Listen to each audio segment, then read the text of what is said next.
inquiry to investigate claims of COVID-19 funds theft, a process which he said will guarantee a much faster and open resolution. The ANC leader, Mr. Mudavadi, argued that unlike the investigations done by DCI or the Ethics Anti-Corruption Commission, which he further went on to say that who are already too overwhelmed with other cases, a commission of inquiry reports are more binding in law and enforceable on their own without the need for further mechanizations. And of course, this comes on the background of the Kenya Medical Supplies Authority, KEMSA, which is being investigated over its use of COVID-19 funds. Scrutiny which led to the suspension of the CEO, Jonah Manjari, and directors Eliud Mureithi and Charles Juma. And so far, it is said that 17 billion is the amount of money that KEMSA supplies, that the Kenya Medical Supply Authority was given in the last financial year, but which they could not account for. So he's now requesting that a commission of inquiry needs to be set up. Now, going to matters to do with the education sector here in the country, is that schools are set to get a 1.6 billion financial injection in a bid to just prepare for the reopening of schools come January. Now, these plans are said is going to be taking place in the next 2 months ahead of the schools, which are set to be reopened in January. And this cash is going to be used to set up additional classrooms, ablution blocks, and labs. And this is according to the Chief Administrative Secretary, Zach Kenovia. There are the schools that have been targeted are in the 30 counties, and the program, which of course began back in 2017, and they say will be costing a total of 8.2 billion in the 6 years that is going to be through which it has been spread, which is going to be implemented. It's going to be benefiting schools that are educationally and economically disadvantaged, and it is targeting some 7,852 public schools and 2,147 secondary schools that are also being going to be targeted with this financial injection. And looking at the plan that the Ministry of Health has in regards to the guidelines that they need to be put in place before schools are reopened, head teachers will be required to ensure that there's adequate, clean running water and sanitation facilities in their institutions and procure tanks where applicable. They will also be required to develop protocols on hygiene and social distancing before reopening. And the ministry also plans to buy 257,000 desks to ensure all institutions are connected to clean water by the end of October. Now, with that update is what is happening in the education sector. We take a short break. When we return, we're going to be looking at how roads are looking at exactly 30 minutes past 7 a.m.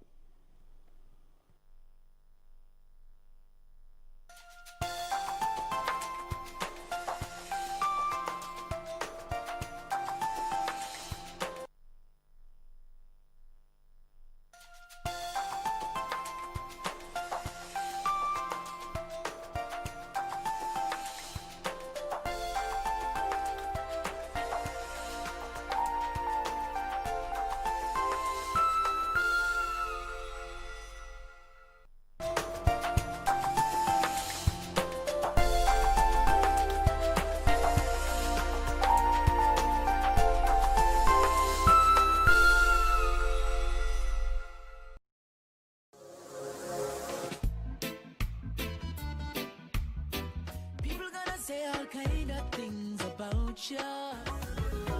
With them on, just shake up. Need to mush you and done to mush you. When your booty got show me now. Baby, one time. Bossy baby, give me 2 times. Full 180. Crazy.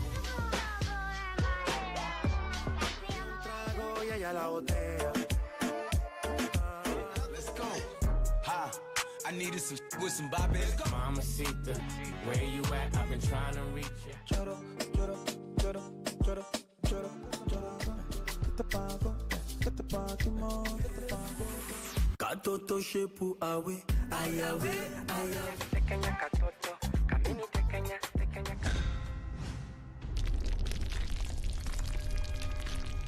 Tonight on KBC Channel 1. What have you done for him in return?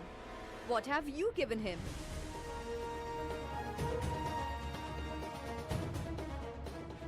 Your silence indicates that you did the right thing.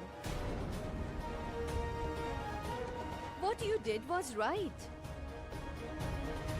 Because you are a husband. A husband is regarded as God and can never do anything wrong. Am I right? Anyway, I want to thank you. Tonight on KBC Channel 1. When did you do all of this? What can I say? This is just how pros work. You are like a bull seeing red.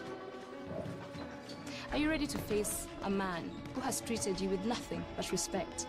A star who knows what he's doing. Our plans are progressing well. By the way, are you sure this is the road you want to take?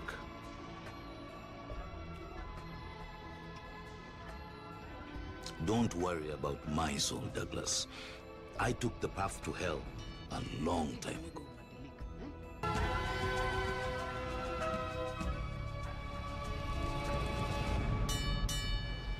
Tonight on KBC Channel 1. Now do you understand why the baby has to be his? I love my baby, and I don't want to abort it. No, of course not, madam. Don't even dare think about that option. But I can't think of any other way. You make me sick. You swore that you weren't gambling anymore. And now on top of that, I found you kissing that woman. Shut up. Let's go outside right now. I am not going anywhere with you. It's over, Julio. Everyone will know what kind of garbage you are. In love with Ramon.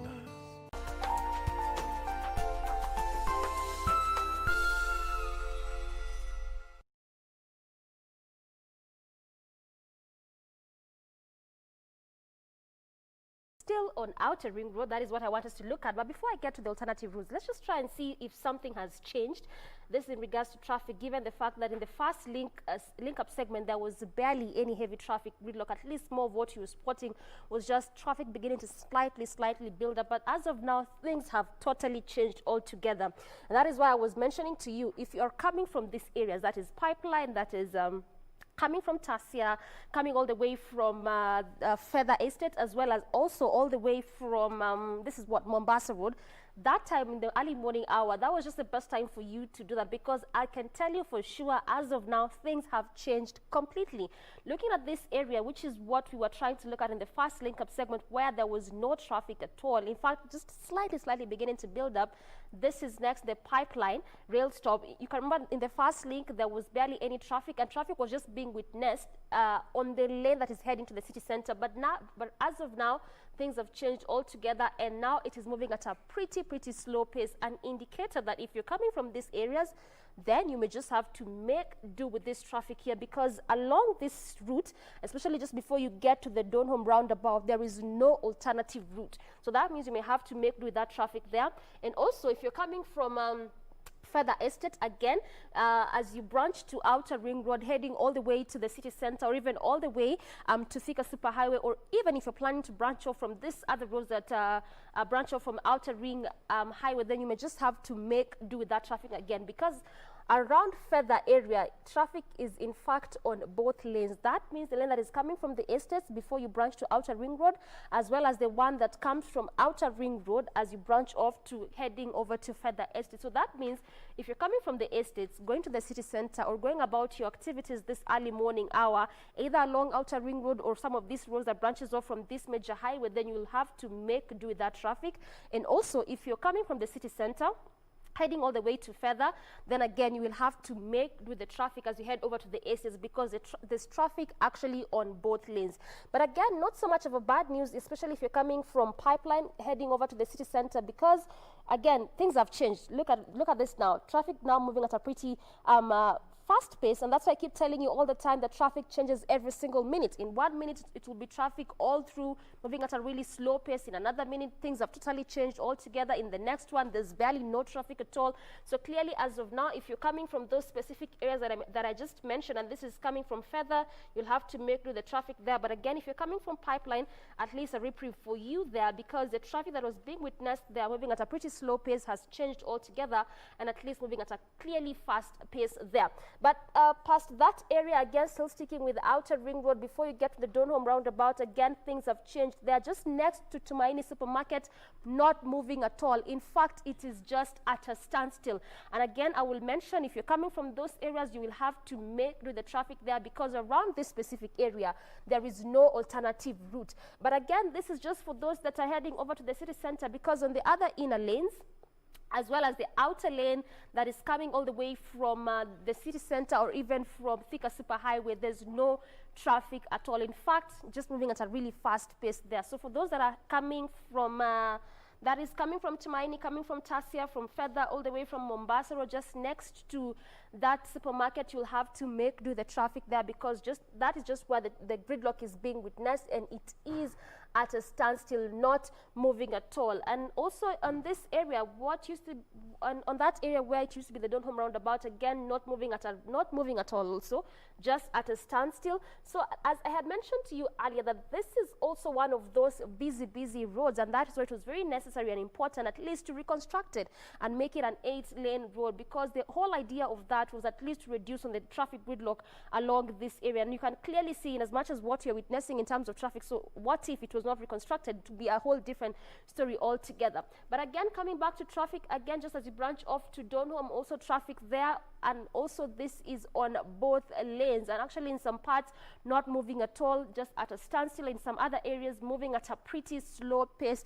It is almost it's actually it is like what, 37 minutes past 7, and clearly you can, if this is how the road is looking like, you can imagine when you get to around probably 8 or 9, it will be something totally different. In fact, on major parts, it won't be moving at all. So again, I will insist, if you're coming from these areas, this is just the best time for you to do that. In as much as, yes, there's a bit of traffic there, and in as much as in some areas it's not moving at all, but again, it is clearly the best time for you to do that. But before we wrap it up in this second link, I want us to look at Jogoo Road, which is one of those, again, busy roads, given the fact that it has numerous estates. And you can remember in the first link-up segment, it was just more of the maroon and the red, and especially on the lane that is heading over to the city center. And as of now, that is still the same case. But also along Jogoo, there's one good alternative route, and this is just inside the estates, branching off to Shauri Moyo, heading all the way to the city center. And this is clearly actually that route that I was telling you that you could use as an alternative route. But even as of now, it doesn't really look good. So clearly this morning, so much of gridlock on these routes that we're looking at. This is just Outer Ring Road, as well as some of these roads that branches off from this major highway. But again, also, as I had promised, in the next link, I will again try to look at some better alternative routes, because the one that we're looking at right now, it is not good at all. So in the next link, we'll try to look at some better alternative routes for those that are applying this major highway, as well as those that are using this other roads that branches off from this major highway, which is Outer Ring Road. Thank you very much for that traffic update, Doreen Arange there. We'll keep you informed on alternative routes as we proceed. Being a Monday with some bit of drizzle here and there, we're expecting to have quite, a star on the roads characterized by traffic, because we are yet to understand the correlation to showers and traffic within CBD and its environs. Still keeping up with stories that are making headlines in the last 24 hours. Now, Kilimani Estate made it to the headlines over the weekend. Now, the recent killings in posh suburb have turned focus on gun ownership. Last week's killing is one of the many incidences that have rocked the prestigious Kilimani Estate, and it is losing its glory and gaining notoriety as a theater for bloody confrontations. That is how it has been captured on the kicker of the Standard this morning, that is the 24th of August 2020. Now, if I can just give you a brief in regard to why this story has made itself found its way on the front page of the Standard and also fleshed out on page 3 of the Standard, is that the latest killing, now this is in regard to the killing of a 28-year-old businessman, that is Kevin Omwenga, and he was shot in his house at Galana Suits. Now, the report suggests that Omwenga was slated to travel to Dubai on Sunday for another business, and this is the latest killing in when many incidences have seen the once prestigious neighborhood for the high and mighty lose its glory. Now, to just give you an overview on cases that have happened within the estate, or rather within Kilimani. On August 22nd, which was this weekend, businessman Kelvin Omwenga, who was 28 years old, was shot in his house at the Galana Suits. January 17th, Felix Orinda, popularly known as DJ Evolve, was shot at Big Club at Galana Plaza. Embakasi East MP Babu Owino charged in court over the incidents. March 11th, 2020, Dafton Muitiki, who appeared fully armed during the Dusit Hotel attack last year, was reported missing at the Kilimani police station, and he was last seen at his offices at the Galana Plaza. July 17th, at Santonia Court in Kirichwa Gardens Road, the body of Sheila Njeri Murage, aged 33, was discovered on the flowerbed. Now, last year, September 19th, businesswoman Monica Kimani was found dead in her rented apartment off Dennis Preet Road. Joseph Irongo, aka Joy, and former TV journalist Jackie Maribe charged over the deaths. That is what has happened around that area of Kilimani. Now, in some developments, is that now following that particular incident is Kilimani DCI Chief Fatuma Hadi has now returned to Charles Mukindia led Firearms Licensing Board, seeking details of the firearm believed to have been used in the shooting of Kevin Omwenga. Now, according to a police report from Kilimani Station to the police headquarters of Vigilance House, it stated that the Seska pistol serial number B156623 was recovered from a safe box at an apartment in Kilimani, and the report stated that the office in which the weapon was found was owned by Chris Obure. In his response, Obure said that he is not aware of what had happened. Kilimani, a place of pleasure and death. Quoted there by the Standard is one of the residents who goes by the name Shivan Khan, a resident who has stayed in Kilimani for more than 30 years. The opinion is that all this started when many pubs and sketchy hotels started mushrooming in the estate, and that's why us as Kilimani residents have been fighting with the county government to control these pubs. The same particular story has been given prominence on the Daily Nation, page 14. It was an incident, suspect in Kilimani suspect in Kilimani shooting says. Now, Robert Bodo Oko, suspected to have pulled the trigger that killed businessman Kevin Omwenga, 28, told detectives that the bullet that killed the businessman was fired as the two fought over the gun. Oko has since been detained at the Kilimani police station since his arrest on Friday, when the incident happens. It was an accident. That is what the main suspect in the killing of 28-year-old businessman Kevin Omwenga has to say in regard to that particular incident. More definitely needs to be done when it comes to the acquisition and handling of firearms, not just in Kenya, but the world over.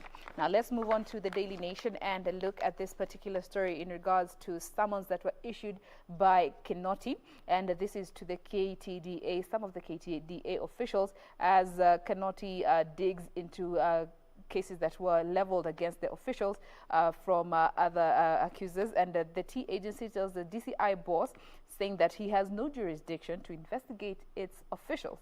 So senior managers at the troubled KTDA are expected to appear this morning at the DCI offices for interrogation, and this comes after several farmers sought the help of DCI to unravel how hundreds of millions of shillings have been spent in regards to paying legal funds.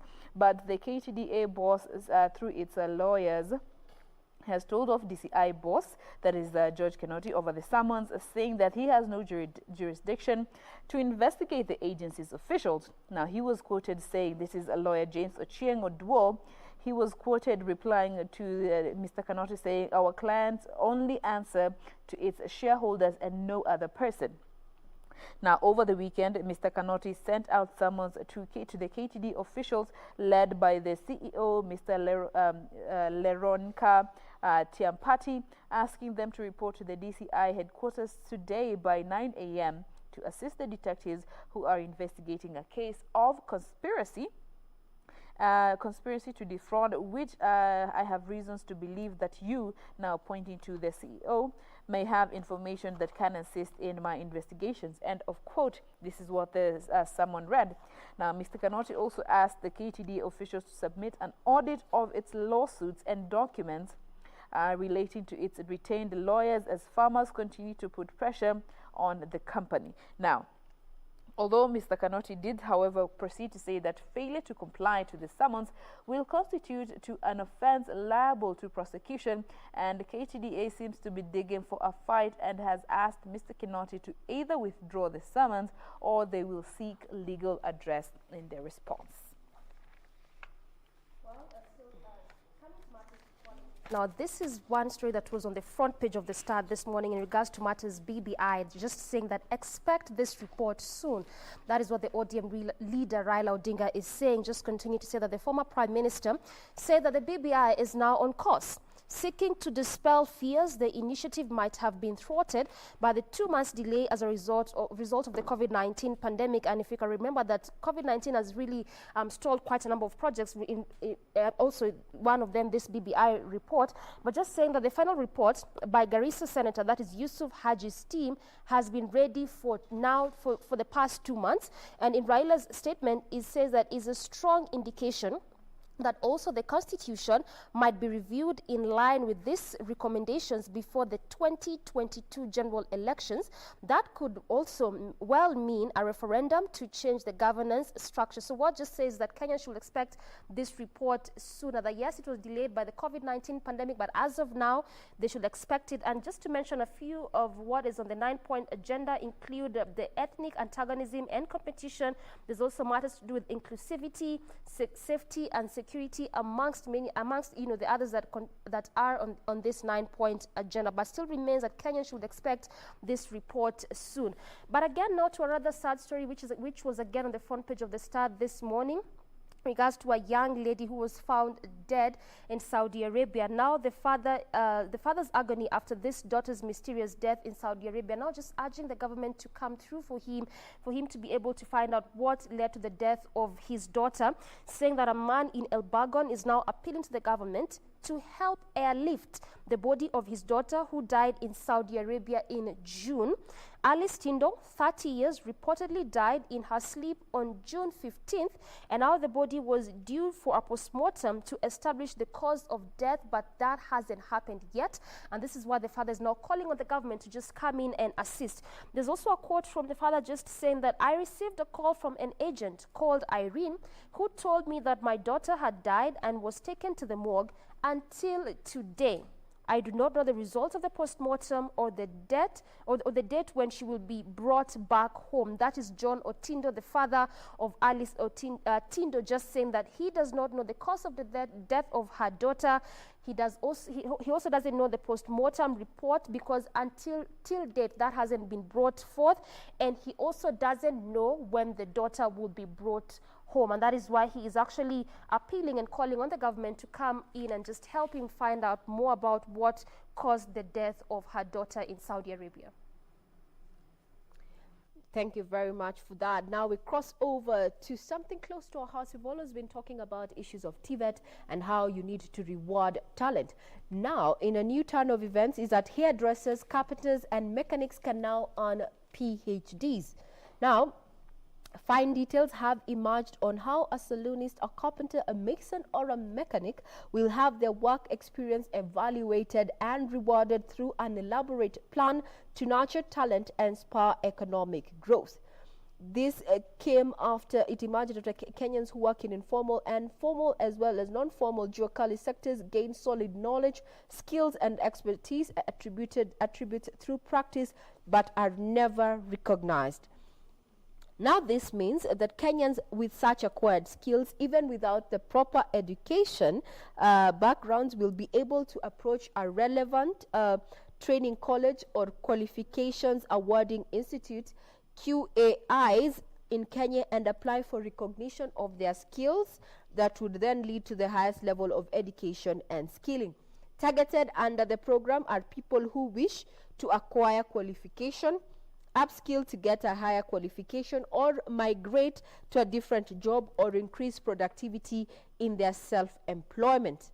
Now, quoted there is Education Cabinet Secretary Professor George Magoha, who says this policy is seeking to develop and implement a more flexible, efficient learner journey in recognition that not all learning takes place in formal classes and formal labs. That is Education Cabinet Secretary George Magoha. Hairdressers, carpenters, masons, and mechanics can now earn PhDs. So if you want to get to the finer details, get your copy of the Standard. This special report has been captured on page 8 all the way to page 9 that highlights on policies that government has put in place to just revamp the education sector. Now, especially that we are already through using the CBC, which focuses most on talent rather than just academic qualifications. That what you have in terms of talents can speak volumes for you in the future. Now let's move on to some county news, starting with the Daily Nation here. The main story there in regards to what is happening in Kiambu, or rather Kiambu Senator Wamatangi, he says that use population and poverty data to share money. That is what he has been said. He said rather, now the number of people and poverty levels should be considered when trying to reach a solution in regards to the sharing of revenue. So the controversy over the proposed third generation revenue sharing formula seems to be far from over. This is in regards to now what Senator Kimani Wamatangi says that the current and correct data on population and poverty index of a country must be considered during allocation. Now he said that the 12 committee member that was selected last week must emphasize on the number of people and their social and economic status as per the latest data by the Kenya National Bureau of Statistics as the main parameter on computing assurable revenue. Now, according to Mr. Wamatangi, money is allocated to fund services and services that are people-based, and therefore the formula must consider citizens' needs. Now, he was quoted further saying that current and latest data on population and poverty must be the principal criteria in any formula that is going to be arrived at, because it is the only way to ensure all counties are able to carry out the functions allocated to them, since it is on the basis of this data that counties that do their planning. That is something I will keep campaigning for, and regardless of the controversies it's going to generate. He said this on the background that, his county, which has 2.4 million people and is considered developed, and, according to the previous formula, it was unfair to counties with a large populations, and therefore they should consider the number of people in those counties and the poverty index according to the Kenya National Bureau of Statistics data. Well, and still on the counties, we now start with Nyandarua County. This is on the Star. This is rather a sad story, and this is in regards to young children there, that is in that specific county, where children are now selling alcohol in the homes, that is in Oljoro Orok homes in Nyandarua County. And these are children as young as 10 years of age. You can imagine such a young and tender age are now selling alcohol in residential homes, which have now turned into drinking joints. What this just says that these homes have now turned into drinking joints, and these young children, these young toddlers, young as 9, as 10, they are selling alcohol.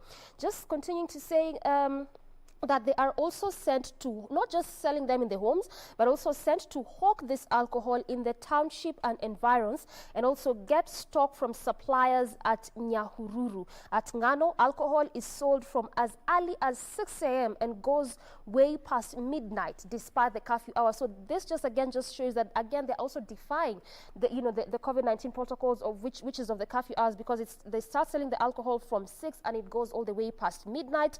And now the residents in this particular environs are now even blaming the county government, because it says that they are actually coming together with some of the police who are even assisting these children to do that. Now some residents just calling on the county government to step in, because these children are young, and you can imagine selling alcohol in residential homes, and some even going to hawk this alcohol in the township for such a young age. And this is why the residents in this environment are now calling on the county government to come in and step in and see how best they can help protect these children from that. Coming now to Murang'a County, where Murang'a residents now saying that they are made poor by the subdivision of land in that particular county. Now, the residents in Kigumo sub-county, Murang'a, have said that extreme subdivision of land and poor tea process have condemned them to live in a cycle of poverty. The residents have said despite engaging in tea farming in one of the areas considered most productive in the county, they still struggle to put food on their table. Their major concern and their major problem is this subdivision of land which is happening in this particular county, that is in Murang'a County. And again, also just like in Nyandarua, they're now calling on the county government to come to their aid, because they are saying that as of now they are even struggling to put food on the table because of this subdivision of land that is happening in Murang'a County. Now, still keeping up with stories and making headlines in various counties, let's start off with tea growing areas, especially tea farmers. The new development and a new twist is that KTDA officials have been summoned by investigators. Now, the Directorate of Criminal Investigations has summoned 4 senior tea development agency members to record a statement over claims of misappropriations of funds at the agency. Now, it is said that this particular 4 paid 200 million shillings to lawyers acting on a complaint from a group of farmers. In January, President Uhuru Kenyatta issued directives to clean, the tea industry and restore profitability and hope to the hundreds of thousands of farmers. Now, according to DCI Judge Kinoti, is that the 4, that is KTDA CEO Leroninka Tiampati, is to appear at the DCI offices on Kiambu Road to answer to those particular allegations. And others summoned alongside him are the company secretary, that is John Omanga, as well as the finance director Simeon Rugut, and the director of the general manager, that is Lincoln Munyao. Now, in a letter, Kinoti said that he had reason to believe that they were culpable and ordered to appear at the DCI courts today at 9 a.m. Now, still looking at matters concerning what is happening with our farmers in the tea sector in Nandi. Let's go to Nandi. Remember, this is still county news, where tea farmers storm a factory and loot property over reduced prices. Now, this happened on Saturday, where the growers also set a lorry ablaze, accusing officials of corruption and favoritism. And this happened at a state-owned tea company which is now counting losses in the millions of shillings after irate farmers invaded the factory and looted property and in a protracted row of slashed tea prices. Now, hundreds of farmers stormed the Kipchago tea factory on Saturday and broke into the warehouse and made away with tea of unknown value. And this came a day after they set ablaze a lorry to protest the reduction of prices from 30 shillings a kilogram to 19 shillings a kilogram. Now, the dispute is said to have paralyzed operations at the factory, with the farmers now demanding an overhaul of the management, accusing officials of corruption. Now, looking at the demonstration that was happening on Saturday, and they did set ablaze a truck there. There are 5 protesters that were arrested in regards to that blaze, and the lorry is said to have been transporting a green tea, which was set ablaze. Now, the farmers, who are led by Mr. Gideon Tor and Mr. Timon Matuya, want the Nyayo T-Zone Regional Manager Pius Kirui and Kipchabo Manager Joel Minor removed from office, accusing them of running down the tea processing farm. Well, and still keeping up with the counties now, let's come to Kajiado County, where now it says the police are, not Kajiado, but that is in actually Makueni, police shielding Makueni militia fueling clashes in Maasai clan. So just saying that these are now residents of Kajiado. They have now accused authorities in Makueni of shielding a youth militia that often causes the insecurity along the border of the two counties. This is the border of the two counties of both Makueni and Kajiado. Now, Kapute community spokesperson, that is Julius Natia, on Sunday, he claimed that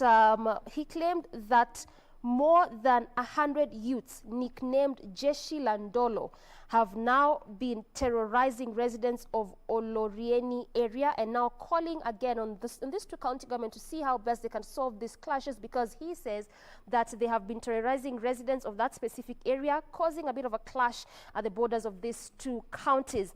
To another interesting, or rather a better story now, coming to Mwingi County, where the Mwingi pastor has now gifted a woman who has disability with a house. So this story just says that it was an overnight change of fortunes for Mary, who is 32 years of age, when a local pastor gifted her a 2-bedroomed self-contained house on Saturday.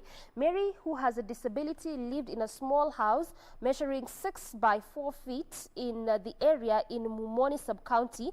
The house roof had actually fallen off. She had no bed to sleep on, no kitchen, and there was no latrine for her to use. Yet this was someone who had a disability. But the pastor, and I want to believe that this is her pastor, gifted her with the 2-bedroom house. And again, this just goes down to that story of what else can church leaders do except just always asking for this church money and tithe money, which quite a number of people keep complaining about. But at least this is one of, those positive stories where we are seeing that church leaders or church elders or even pastors can come through for their congregates. But this specific one, where the pastor gifted the lady at least with a 2-bedroom house. This is a lady who is living with a disability in Mwingi County. Now, talking about matters religion and spirituality, is that over the last week, a horror of 2 boys who were left to die as parents prayed. Now, 2 boys aged between the age of 5 and 8 had assembled at a homestead in Lundi village in Mwingi East, Kitui County, ready to undergo circumcision. Now, their parents are members of a sect that goes by the name Kavononcha. Now, I'm not Kamba, so I'm not too sure how to pronounce the KYA. But being that we have spent some time with our producer here, Ben Kamuti, he might quite correct me, or even my camera lady here who goes by Gladys, they can correct my pronunciation of that particular name. Kavononcha sect, I think so, or Nonkia, I'm not too sure. Now, this particular sect has it's based in parts of Mwingi and Kitui South, and it is notorious for disregarding conventional medicine. Its members do not visit hospitals, but instead, when one of them falls sick, the members congregate in their secretive conclaves for prayers. At the times, prayers are endless, and many members have died as a result. Unfortunately, this is what happened to the 2 boys aged between 5 and 8 years. Confirming the incident is Mwingi East Police Boss Joseph Nyakan, who said that Kiduka was arrested yesterday. That is one of the father of the boys, while the traditional circumciser was arrested on Friday. Now, they are being held at the Ukasi police station and will be arraigned today in court. The Moi chief, Paul Musimi, said that he learned of the matter after the boys had already died. And we are warning the sect members not to circumcise their sons at home. Stern action will be taken against those who go against this directive. The 2 bodies have been preserved at the Mwingi Level 4 mortuary hospital mortuary. Regards to your pronunciation, Moikamba Mr. Maiko Sanwa. Yeah. So you don't gotta worry, you got it right. Indeed. We can say Swahili is Bantu, and we are all ethnic and we are African, so we got it right. Yes, the lines are very blurred. Kavononcha sect, that is it. All right, now let's move on to one last county before we get to move on to some world news. And we go to Bungoma, where it has been termed as a prison break of sorts, where remandees escape prison through a plot that they actually made and actually was successful. And details of remandees daring escape from a Bungoma cell on the 9th of August have emerged. And the suspects conducted vigil prayers and broke into loud songs as some of their colleagues dug a hole through the wall. Now, the tools that were used to drill the hole were handed to them by a friendly, quote-unquote, a friendly police officer who hid them in foodstuffs that were brought by their relatives. Now, the escape mission is said to have been well executed, and there was a lot of planning that went into it, straight from those who delivered the tools for the job to some of the police officers who were involved in handing them to the remandees. And this was information that was given by a source who requested anonymity. Now, they dug this hole under the pretense of a vigil that they were holding, and they broke into loud songs and prayers from 11 p.m. to 3 p.m., a total of 4 hours. And they are said to have used tools like spoons that were implanted in foodstuffs, and once inside the cells, they were turned into drilling equipment. Now, the mission saw 11 inmates, among them 2 who were facing murder charges, escape, and now the police in the area have been put on the spot, with a multi-agency security team in Bungoma being put in place in regards to, rather being arrested in regards to the escape of these 11 remandees. You can get more details of what is happening in this prison break in Bungoma County there on the County News Puller segment of the Daily Nation. All right, and away from the counties, let's look at some of the stories that are making the headlines this early Monday morning when it comes to wild news. And I'll start with Peru, where the officials now condemn club owners, and this is after 13 people crushed to death. Just saying that the government there, government officials now condemn the owner of this specific nightclub, and this is after 13 people were crushed to death, and at least 6 were injured, including 3 police officers, as around 120 people tried to escape the Thomas club in that area. Now, just saying that officials are now condemning the club owner there because of the death of these 13 persons that happened yesterday. And now coming to India, where the COVID-19 cases now cross the 3 million mark in that specific country as the economy opens up. Just continuing to say that the number of COVID-19 infections in India crossed the 3 million mark, and this is after 69,239 new cases were reported yesterday, and this is even after the country opened up various sectors from a lockdown that had actually grounded businesses to a halt and hurt the economic growth. Now, with the 5th straight day of more than 60,000 new cases, India's tally now stands at 3.4 million. Federal Health Ministry data showed that, and this is just behind the US and Brazil. Deaths in India from COVID-19 rose by 912 to 56,706. So this is just after the country had at least tried to open up a bit of the economy by easing lockdown, and now it looks that the numbers are rising steadily in that particular county, which has just resulted in the number of confirmed cases coming to about 3 million as of now. Now, still keeping up with stories and making headlines in different parts of the country. Conversation around, the pronunciation of Kabononcha. The Kamba fraternity here within studio says that I pronounced it correct, that it is indeed Kabononcha. But one of our viewers, that is Nkatha Mungao, insists that is Kabononcha. So if you have any, a feedback in regard to that particular, pronunciation of that sector, well, remember, we do welcome your feedback. Now, a police officer has shot his 23-year-old girlfriend after a quarrel. Now, this happened in Meru, and this follows a disagreement. Now, the constable attached to Kabashi police station in Igembe North is said to have shot his 23-year-old girlfriend, Evelyn Njoki, injuring her on the cheek.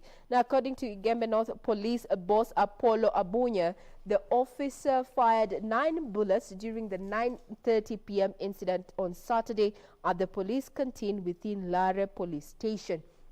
bringing up so many questions in regard to, use of licensed firearms, and also just the presence, misuse of such. This comes at a time when Kilimani Estate within Nairobi leafy suburbs, or rather considered one of the posh areas within the CBD, is turning to be a place of death. There's quite a pool out there that has been captured, details of that have been captured on the Standard this morning, as well as the Daily Nation, in regard to the, murder of business man Kevin Omwenga, the latest incident to happen within Kilimani. Those details, you can all find them on our website, that is www.kbc.co.ke. Right about now, we take a break.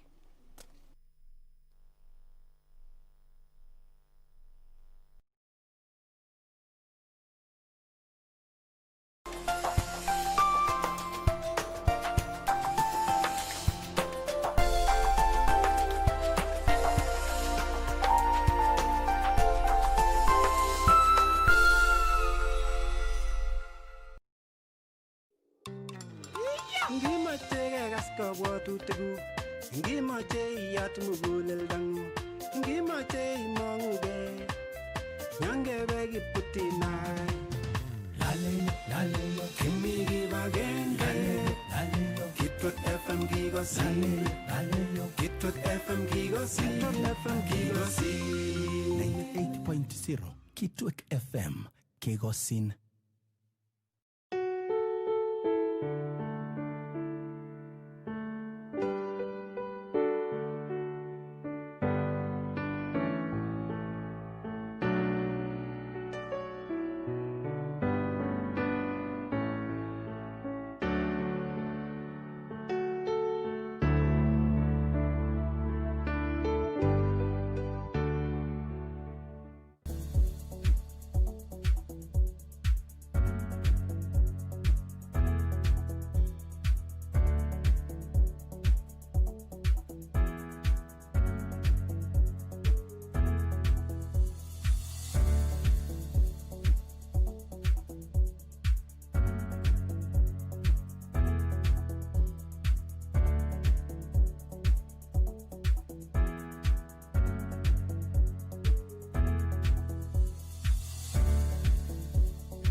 About 11 minutes past 8 a.m. Time for our third link this morning. I still want us to look at that area which is actually around Jogoro, just as it branches off as you head over to the city center. But before we get to do that, I'm seeing a bit of a gridlock. This is next to which area? This is actually next to Tasia, which again was also that area where there was a bit of a traffic snarl up there. But right now, doesn't look that bad. That doesn't look that bad. Looks like the situation there hasn't quite changed, just the same as it was when you're looking at how this road was doing in terms of traffic. But I'm seeing heavy traffic gridlock. This is along Lunga Road now. This specific road also branches off from Outer Ring Road. I had told you time and again that Outer Ring Road is one of those major roads, branches off to a number of roads, both, some sleep roads as well as some minor roads here and there. And this is just one of them, Lunga Road, as it branches off from Outer Ring on this area where used to be the Donholm roundabout. And I can tell you for sure that there's traffic on both lanes. This road also goes all the way to Likoni on the other side, going all the way to Jogoro on the other side. You can remember also there was a bit of a construction around Likoni Road. But before we get there, let's just see what is happening on this specific one. This is Lunga Road. It comes from Donholm as well as all the way from Mombasa Road, from Tasia, from Feather. As you head over to the city center, it could have been one of those good alternative routes, especially for those that are going to the CBD, because as you branch off from the Donholm roundabout, coming to Lunga Road, you could join all the way as you head over to Jogo Road, or going on the other side. This is as you go south, coming to Likoni Road, using Mombasa Road as you head over to the city center. And this is actually, if you do not want to make do with the traffic along Outer Ring Road. But clearly, as of now, doesn't really look that good in terms of as an alternative route, because there's actually traffic all through. And the sad part is that this is on both lanes. So that means the lane that is coming from Mombasa Road through Outer Ring Road, as you branch off from Donholm coming to Lunga Lunga Road, as well as the lane that is coming from Mombasa Road through Likoni Road coming all the way to Lunga Lunga on the other side. And also that just where there's really heavy traffic gridlock is where we'd expect to see heavy traffic buildup. And this is the one that is heading all the way to Likoni on the other side, as well as Jogoo Road on the other side, specifically just as you head over to the city center. That is just where there's traffic, in fact, in some areas just at a standstill. But again, also, it is very important for me to mention that along this route, in as much as, yes, it may look like one of those minor roads, but there's quite a number of activities, because along this road is just where there's normally those heavy, major industries, or if you may, the major businesses. Because when you look at the House of Manji, it's along this route, quite a number of businesses along this route or road, especially in terms of industries. And I can tell you for a fact, even those big and major industries just along this route. So in terms of workstations, also it serves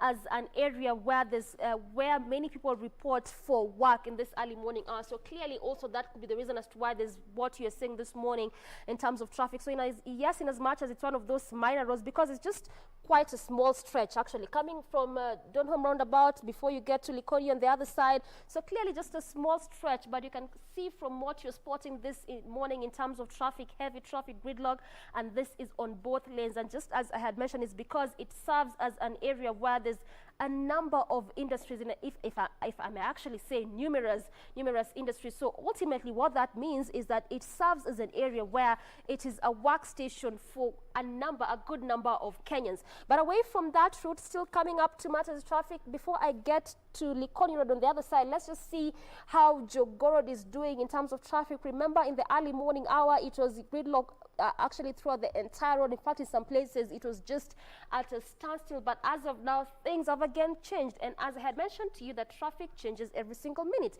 and when you look at this specific one, things have changed entirely, because as of now, remember, in the second link it was a red and a bit of maroon there. And just for the benefit of our viewers to understand what that means, is that when you see that red, it's actually indicating that traffic is there, moving at a pretty slow pace. The maroon just showing that it is at a standstill. And at least for the major parts of this road this morning, just past the roundabout, or past what used to be the Donholm area, roundabout there, at least it's moving at a pretty fast pace, and that is why we are seeing that green color there. In fact, just past the Donholm area, coming all the way to the city center before you get next to Uchumi, as well as you leave there, coming on the other side of all the estates that ply, of all the estates that ply this route, as well as you leave the roundabout, going to the other side of Manyanja Road, as well as the other side of Outer Ring Road before you get to Juja Road, and also on the downsides as you head over to, still on Outer Ring Road, but heading over to Mombasa Road. On this specific lanes, no traffic at all,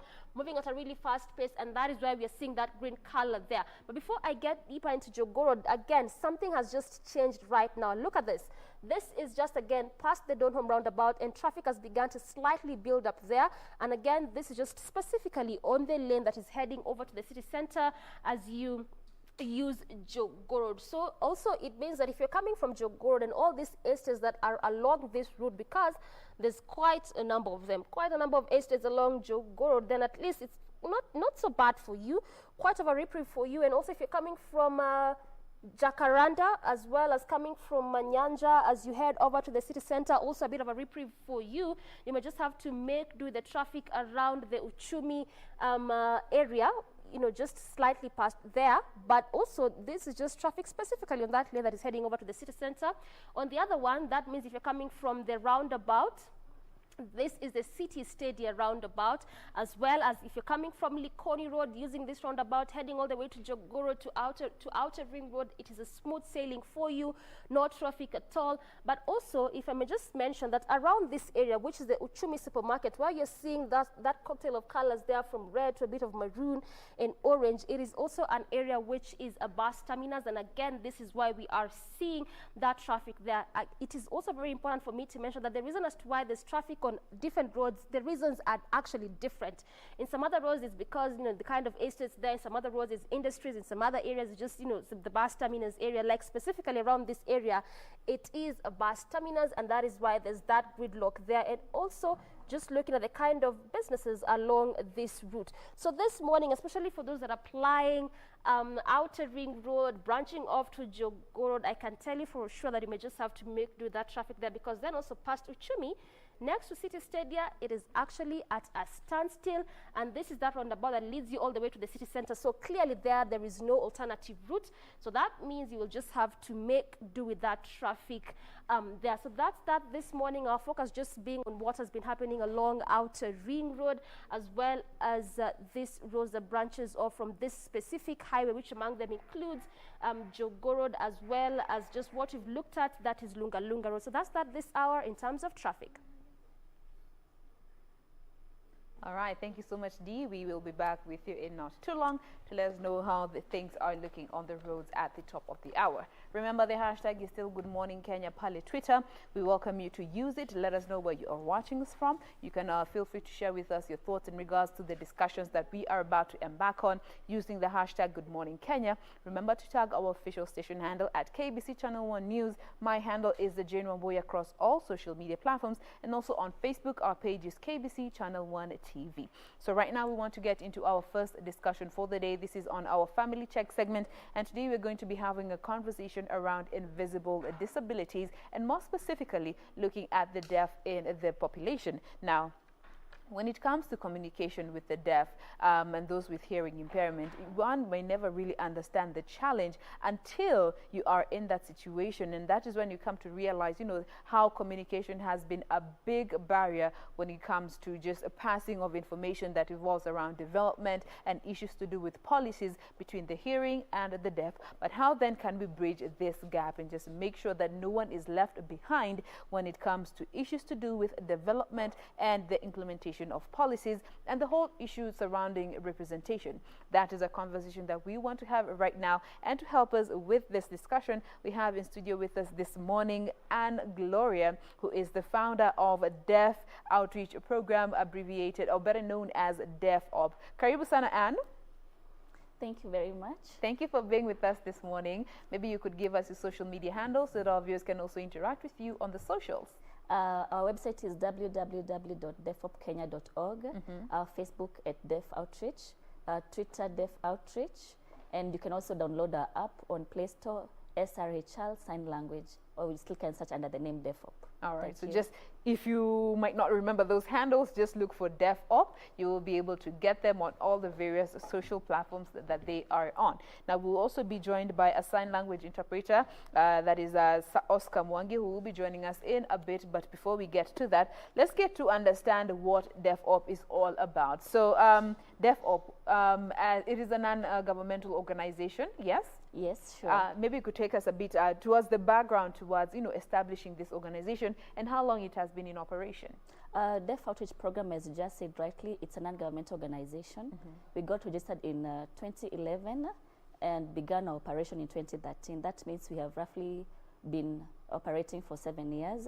Our main mission has been to mainstream, just as you said earlier, how do we include deaf persons, you know, in development. It has been to mainstream deaf and disability issues in development. Yes. Yes. Now, when you were bringing up this company, what are some of the biggest challenges that you were addressing at that time, looking at 2011 and over the years that it has been in operation up to 2020, looking at those challenges? What was the main problem in 2011? At that particular time, the main challenge was non-representation in the media platforms. So we were asking ourselves, despite everything happening and the growth in the media, there was no, at that particular time, there was no representation of deaf persons in the media. We didn't have a sign language interpreter caption what we currently have. So when we are getting into the space, we were asking ourselves, how can we push, how can we advocate for more inclusion of deaf persons in this platform? However, over the years, we have evolved. Right now, we are very grateful for the new policies and the new constitution that has been there. Yes. And as you can see right now, as you're doing this, media representation we have a is sign not a language problem. interpreter, which I'm really grateful about that. So we have evolved over the years. So what we are currently doing as an organization, we lobby and work with county government in development of policies that are inclusive. We also work with private institutions to better their policies to be more inclusive to deaf persons. For example, we worked with Embu County in coming up with public participation, but our particular interest was to have deaf person included in the whole process, from the board representation to actual participation within public participation space. We are also very key in amplifying deaf issues on online platforms. So we're talking about app development, how can we use this technology space in ensuring that it is inclusive also to people with disability, in this particular case, to deaf persons. We are also key, as I said, in the media, though not in the news, we're also very key in developing of content. We are out there developing content that are disability friendly, that are inclusive, specifically in sign language. So we do a lot of movies, but movies that are not only entertaining, but they're also educating. Okay. Yes, and also we work with deaf learning institutions. Yes. Now, all this is in a bit to just try and bring down the barriers that are there between the deaf and the hearing. Now, let me just hear from what you have seen over the years, looking at the majority of the population as you interact with the different people in the different projects that you have embarked on.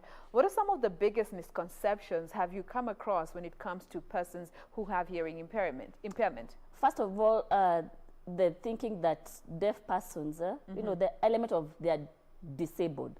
The disability element comes in with the interaction with the barriers, which is communication challenge. If this barrier was to be broken, which is the communication barrier, that means there would be no barrier. In the first place, that means they can be fully included. So there's that misconception that, you know, less of a human being, yet with right inclusion, with people putting the right things in place, that means they can be fully included. The thing is, if your voice is silent, people are not likely to understand your potential. So in this silent world, people are not able to identify, to see and appreciate your talent, your skills, and what actually you can contribute into the community. So if the thing is, if you can be more inclusive, if you can, in element of, you know, communication and listen to their voice, because at the end of the day, there is a voice. It may not be audio voice, it may not be through the speech, but it can be through, you know, sign language, and just facilitating that element between the hearing and the, you know, the deaf person. And that's why we are more on mainstreaming and breaking that specific barrier for communication and information access. So most of the population have mostly been focusing on the impairment as opposed to the individual per se. Exactly, and their strength as individuals. Now, looking at, you know, deafness as, you know, one of the invisible disabilities that are there, do you think the fact that, you know, it is invisible has also contributed to the fact that not much information is there when it comes to awareness and how to go about in just breaking down this communication barrier? Exactly. You know, when people hear the word disability, there's this element of pity that comes in. An element of lack. So when you think, you're like, oh, somebody in a wheelchair, so they might need to be pushed. Oh, somebody is visual, they might need a white kid. And generally as human being, you feel the element of, I want to help. But there's this specific person who there's nothing physically visible in your naked eyes until you interact with me. Maybe you say hi, and I'm not responding back to you. So you're like, okay. And then you might be like, oh, this one is just ignoring me. So the thing is, if you go an extra mile of, like, why not answering back to me? Like, oh, I'm deaf. And then you get an extra mile of, oh, how can I now be able actually to communicate with you effectively?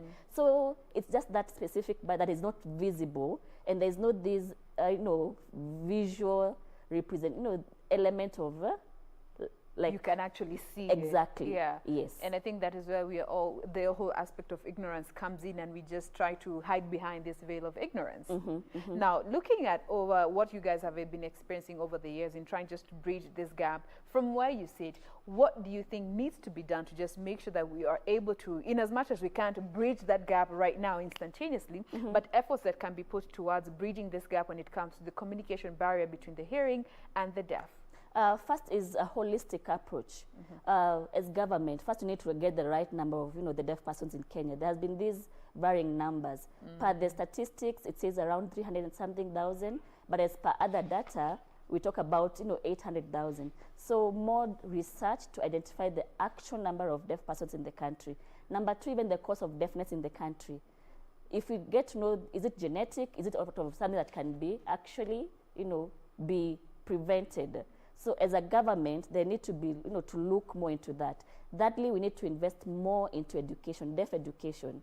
There has been a complaint that there's low performance, and it can be as a result of, again, low expectation.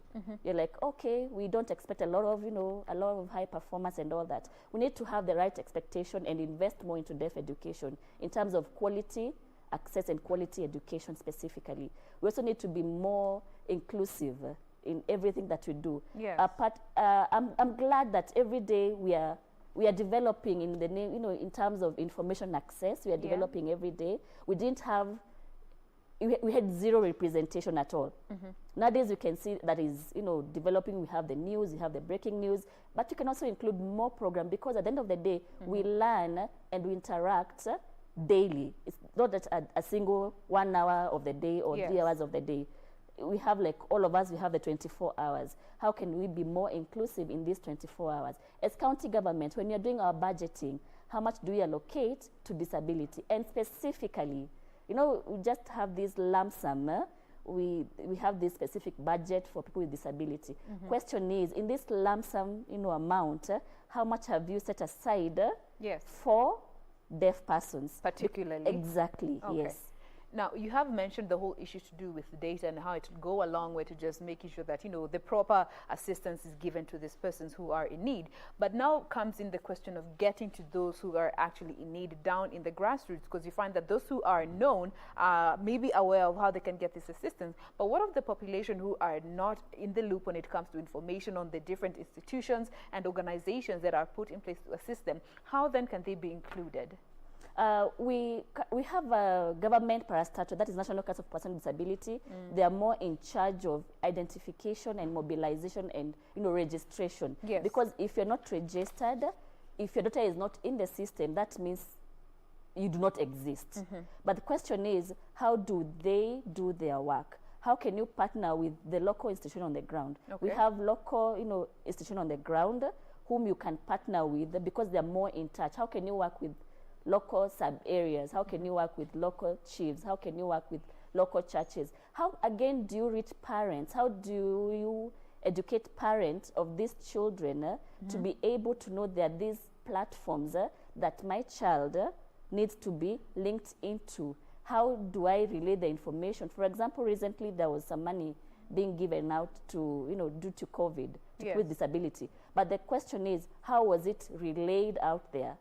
When people are going to register, did people, did deaf person actually get to know there is something like this that is taking place? Yes. How can you be able to ensure, even when you're doing your disability work, that whatever you're doing again, deaf persons are able to know what is going on? All right. And in light of just trying to make sure that they are in the loop in regards to what is happening, I want us to look at some of the challenges that, are facing when it comes, challenges that we as a country are facing when it comes to mainstreaming issues of, disability and other forms of deafness and other forms of disability. And let's just start with that flow of information properly.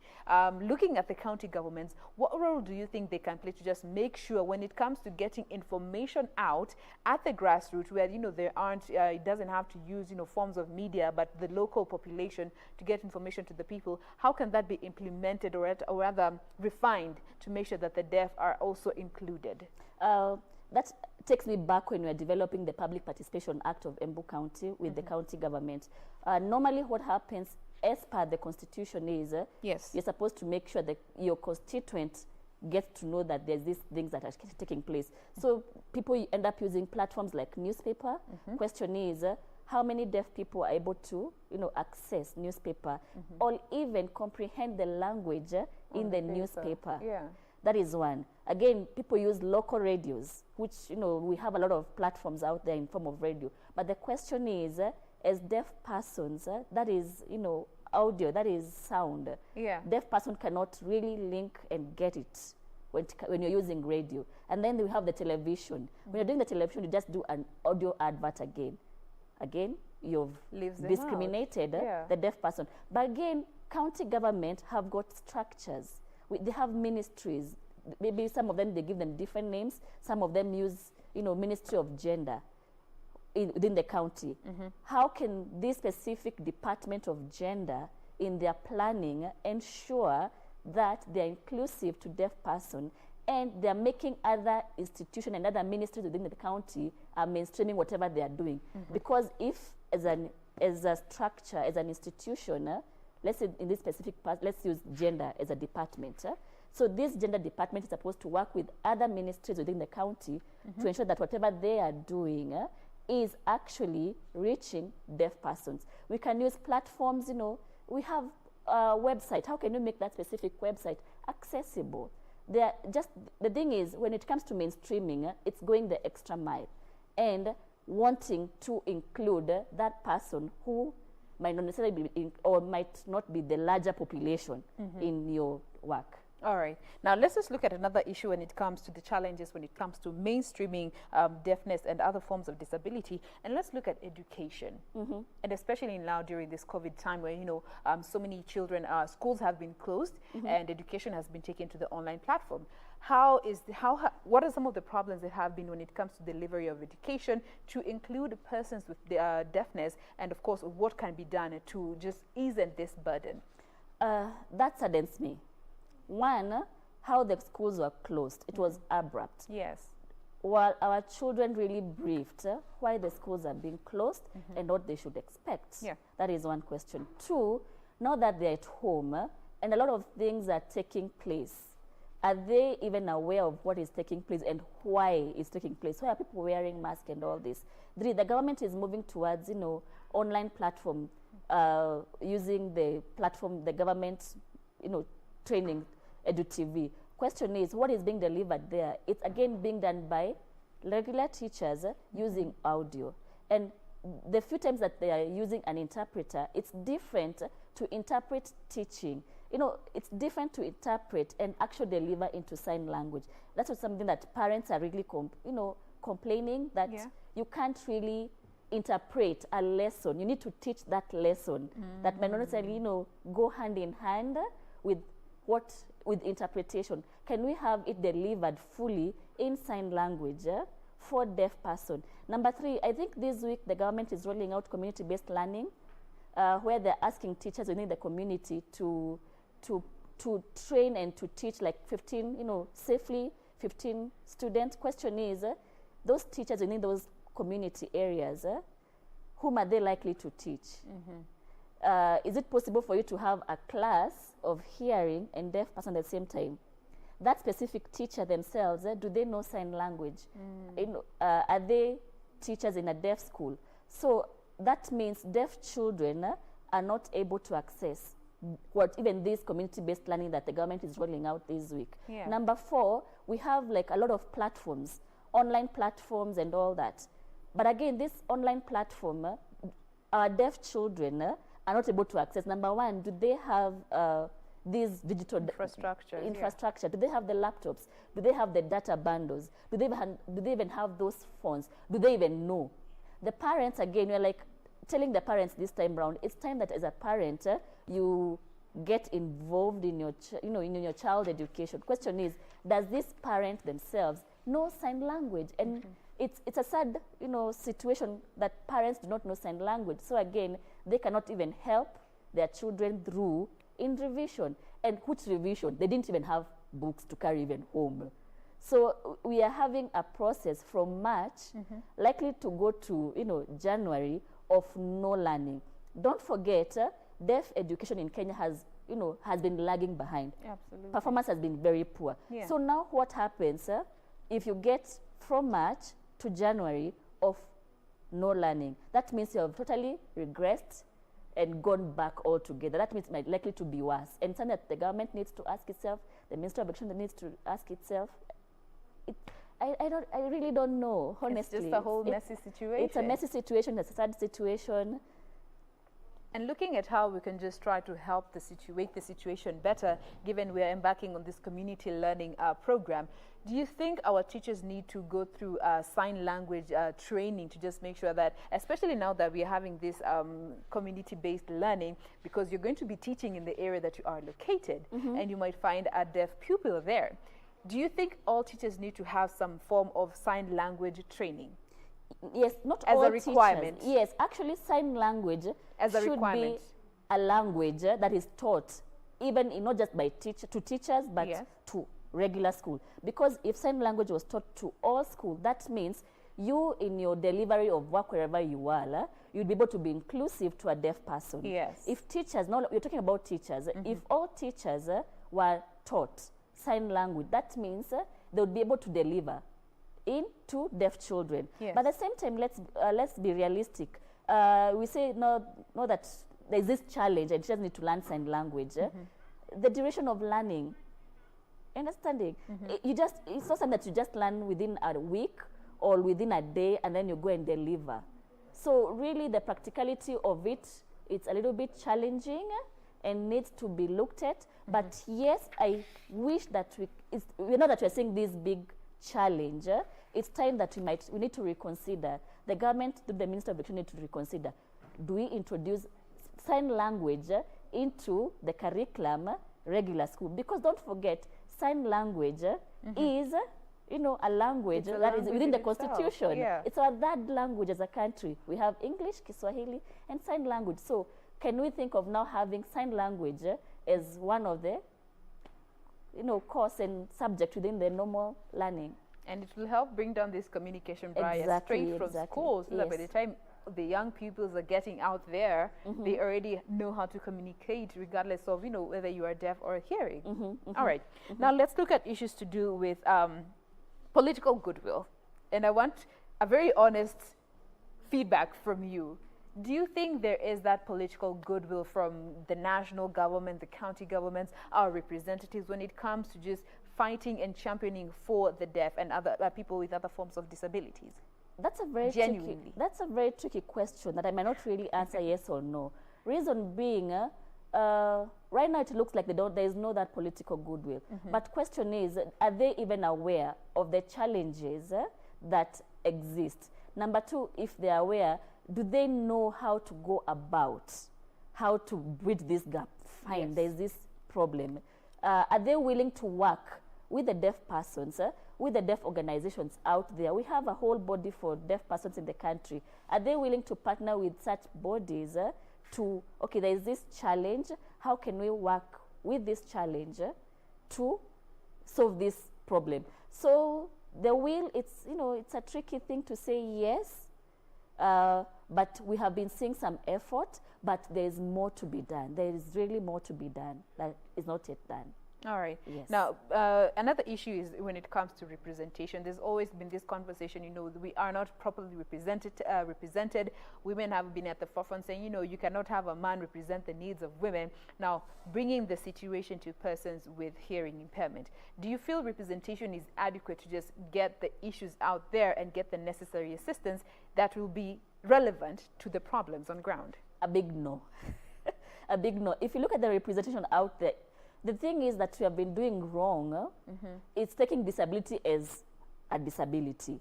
But don't forget, using a blanket cover? Just a bracket thing like disability. So even now within the disability, you find there are some categories of disability that again are being excluded. We talk about nomination. Nominated MCAs, there has to be a woman, there has to be a youth, and there has to be a person with disability. Do we have any out there who is deaf? No. We talk about national bodies for disability. Do we have, a number that you can really say this is a very good number that are people, that are deaf persons? We don't have. So the representation is a big no, but it's because we take disability as a bracket. Forgetting we have categories of different disability within that big bracket. And we need again to work and including even the minority of that disability. Because I think from the data that was released by, during census, I think deaf was the third category. So you find other, like physical disability, carrying a bigger number, followed by visual disability. And again, so we're still lagging behind. Deaf is still lagging behind representation. There's a lot more needs to be done. A lot more needs to be done. Now, coming to the general population and looking at us as a people, the African people, we are very cultural, yeah? And you find we tend to associate, forms of disability with some cultural disposition. Has that been a problem in your fight to just bring more attention to persons with deafness? Yes. but has been improving with time.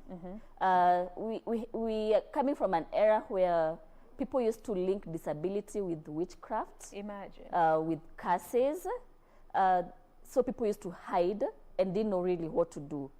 And that was really used to stigmatize. So we have the generation of deaf persons who have really gone through a very challenging time of, you know, like you're this unwanted, a curse and all that. But now we are coming again to an era of people are really getting to understand causes of disability within a country. People are really getting to know there are actually platform out there that, you know, that are friendly to people with disability. We have schools. Before we didn't have a lot of schools. When, as a parent, when you get a child, you know, who is deaf, you really know where to start. You didn't know where to take the child to school to.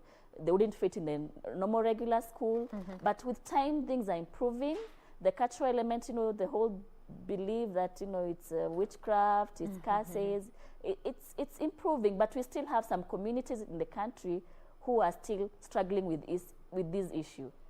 All right. Now, before we get to move on to a different aspect, I want us to look at one final issue, and this is in regards to policies that are in place. You had mentioned this earlier, but, you know, when it comes to the implementation bit of policies that are pro-disability and especially invisible disabilities, how are we doing? As a country, we have very good written policies. Yeah? Extremely good written policies. Pretty on paper. Pretty on paper. Question is the implementation bit of it.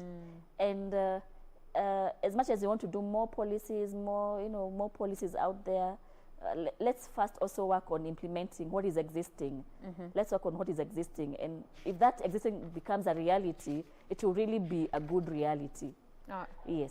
All right. Now, remember, we are talking about, you know, challenges that are facing persons who are living with invisible disabilities, and more specifically, the deaf in our community, just trying to see how we can best address these issues. Now, before we continue with this discussion, we want to quickly switch to a live feed that we are receiving right now via Zoom of the ambassador, the CS for Sports, Culture and Heritage, Ambassador Amina Mohammed, via Zoom from Kencom House, where she will be launching a report that will be giving details in regards to the protocols on the resumption of sporting activities here in the country. Let's listen in.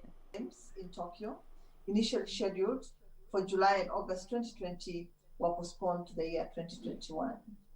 In Kenya, the situation and considerations of safety above all else compelled us to postpone major global and continental sports events. The WRC Safari Rally, the World Athletics Under 20 Championship, the Continental Tour, the Rugby Bathurst Cup, and the magical Kenya Open Golf Championship. The grinding to a halt of all sporting events, though painful, was for a good reason: to ensure the safety and the security of all players in the sector and in the country at large. Ladies and gentlemen, at this juncture, I wish to thank all the athletes and sports organizations for complying with the Ministry of Health guidelines. I also wish to thank some of our partners, sports organizations, well-wishers, and humanitarian institutions who have supported our athletes by donating food rations and stimulus packages during this period. I most sincerely thank His Excellency President Uhuru Kenyatta for providing a stimulus package through Sports, Arts and Social Development Fund that has cushioned our 2,500 national team athletes for the last 3 months. On June 30th, ladies and gentlemen, I appointed the Resumption of Sports Advisory Committee to draw up protocols for the resumption of sporting activities in our country following the COVID-19 pandemic. The committee drew its membership from the Ministry of Sports, Culture and Heritage, the Ministry of Health, sports health practitioners, sports stakeholders, and other eminent professionals in the sports industry. The key brief for the advisory committee was to engage stakeholders, analyze the COVID-19 situation in the country, learn from other jurisdictions, and offer advice on the best way forward as Kenyan sport prepares to resume. The advisory committee, under the chairmanship of the Chief Administrative Secretary of the Ministry, Honorable Hassan Nur Hassan, commenced its work immediately. It engaged stakeholders, undertook an environmental outlook, and eventually proposed the guidelines. I would like to thank the advisory committee for the hard work to ensure these guidelines are complete and comprehensive. I would also like to thank the Ministry of Health officials who guided the advisory committee's engagements.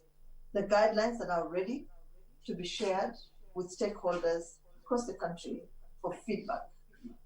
I'm aware that stakeholders have waited eagerly for the release of these guidelines by our ministry.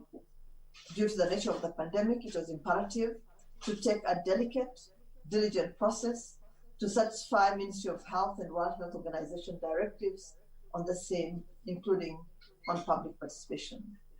The advisory committee will therefore make a comprehensive presentation, after which we will open a window of 7 days for stakeholder engagement and feedback.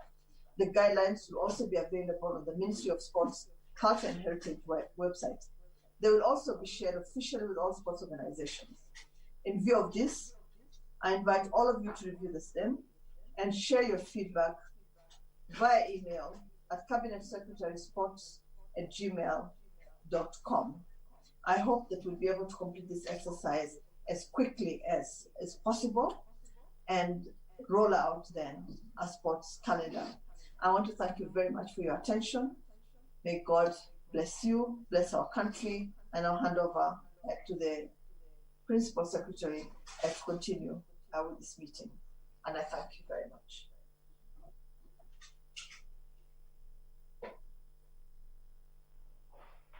Thank you very much, Madam CS, for those encouraging words. I believe the agenda has been set for us. What we now need to do is Dr. Walter Ngeti and the Commission of Sports, I believe, have planned to do a small presentation, I believe a summary of the protocols. Thereafter, we'll take a bit of remarks and then circulate the documents as the CS has directed to all our stakeholders, and then wait for the feedback from you, which we can share with our colleagues from Ministry of Health, and hopefully thereafter we'll be able to come up with a roadmap on how to resume activities. I hope that this does not take the next 7 days, 7 working days. So over to you, Dr. Ngeti. Dr. Ngeti?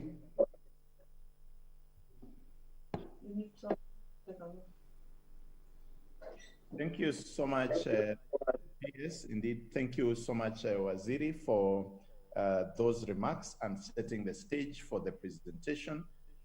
We will now want to present the guidelines as the CS has already directed. The draft guidelines will be uploaded on the website, ministry website, and all the other stakeholders will be shared with the guidelines. What I would wish to do at this point in time is to make a presentation of the guidelines, and thereafter we can receive the comments from the stakeholders present here. Thank you, Dr. Mahmoud. Just if you may allow me to just thank the Cabinet Secretary very much. She has to attend to a short engagement, so she will be leaving us shortly, and then later on she will rejoin the meeting for discussions. Waziri, thank you very much for being with us this morning, and we look forward to having you back after the urgent engagement that is at 9 o'clock. Thank you, Waziri. Walter? Thank you so much, Rose. And now I'll take the stakeholders through the presentation of the guidelines. Members, the guidelines are broadly categorized in general guidelines, and most of these guidelines are actually drawn from the Ministry of Health guidelines. We also received feedback and input from all the stakeholders, including sports federations, and that's what we have now put together. And therefore, the general guidelines, which you will find in section 1.3, largely cater for the broad issues that have been presented. So what I'm currently screening are the overview remarks and acknowledgement by the CS, the CAS and PS, then definition of terms, as they will be found in different documents and also guided by the Ministry of Health, and also sporting terms, as most of us may be familiar with.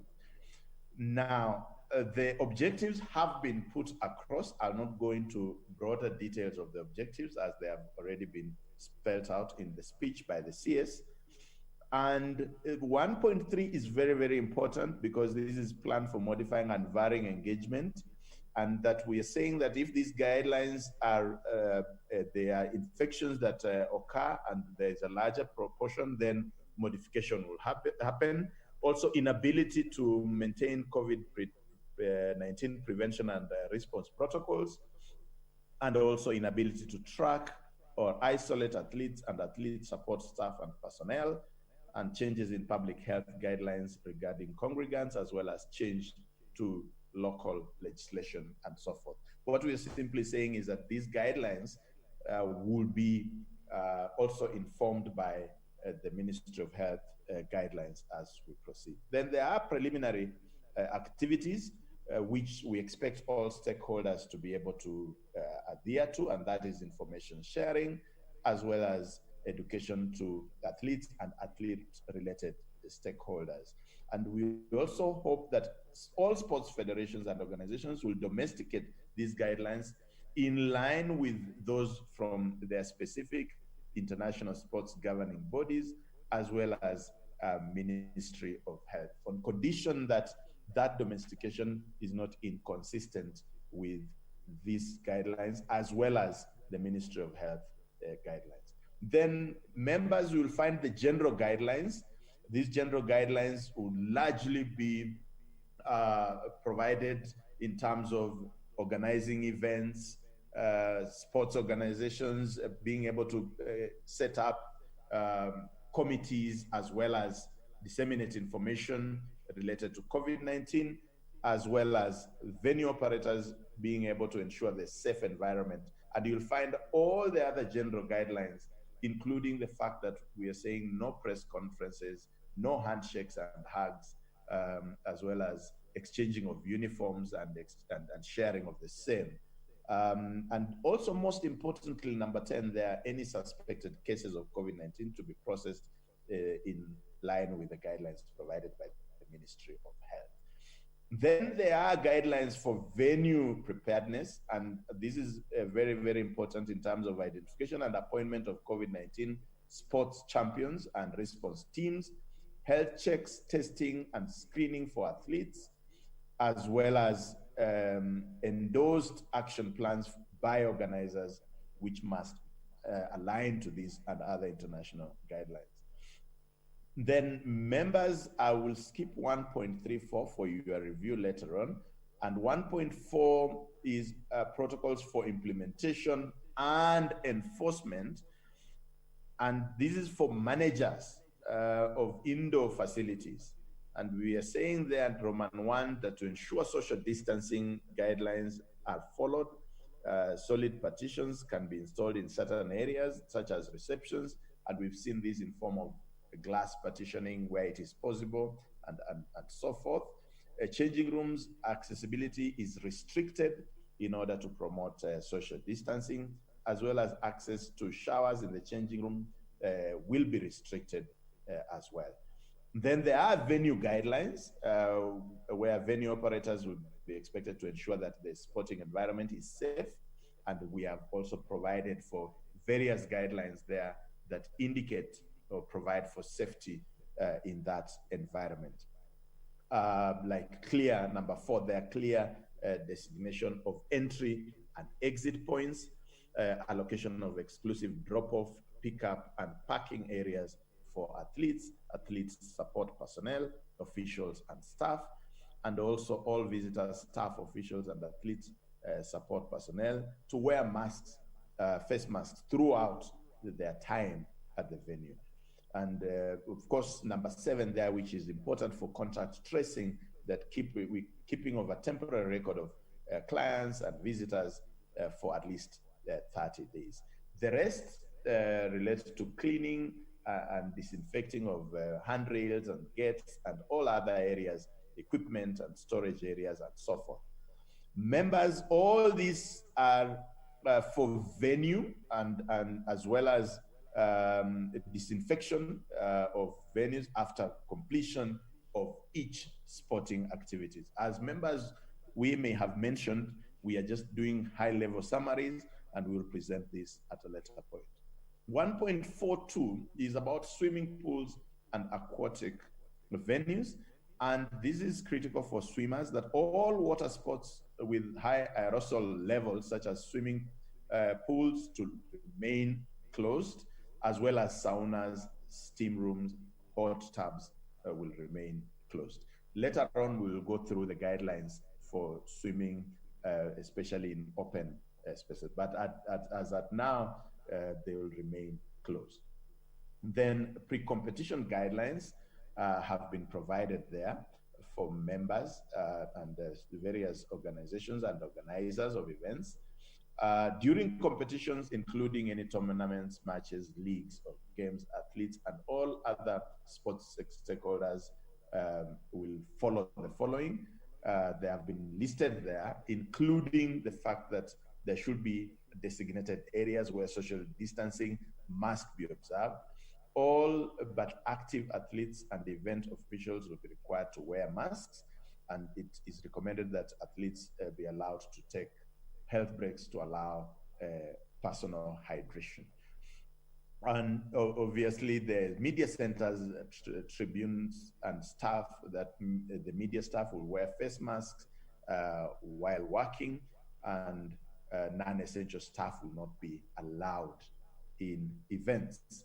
There are also post-competition guidelines, which we have listed there, including transportation of athletes to be carried out as guided by the Ministry of Transport and Infrastructure. And collection and proper disposal of waste is very, very important. And keep post-event meetings at a minimum. 1.53 is for the persons living with disabilities and other vulnerable groups. Those are athletes and athlete personnel, as well as other stakeholders in that space. And there are guidelines there, including dedicated sanitation measures and care of sport and locomotion equipment, special attention for the persons with disability handlers and guides, as well as enhanced accessibility to public areas. 1.4 is guidelines for indoor facilities. This includes gyms and other indoor related facilities, and these are supposed to be disinfected and aired out after.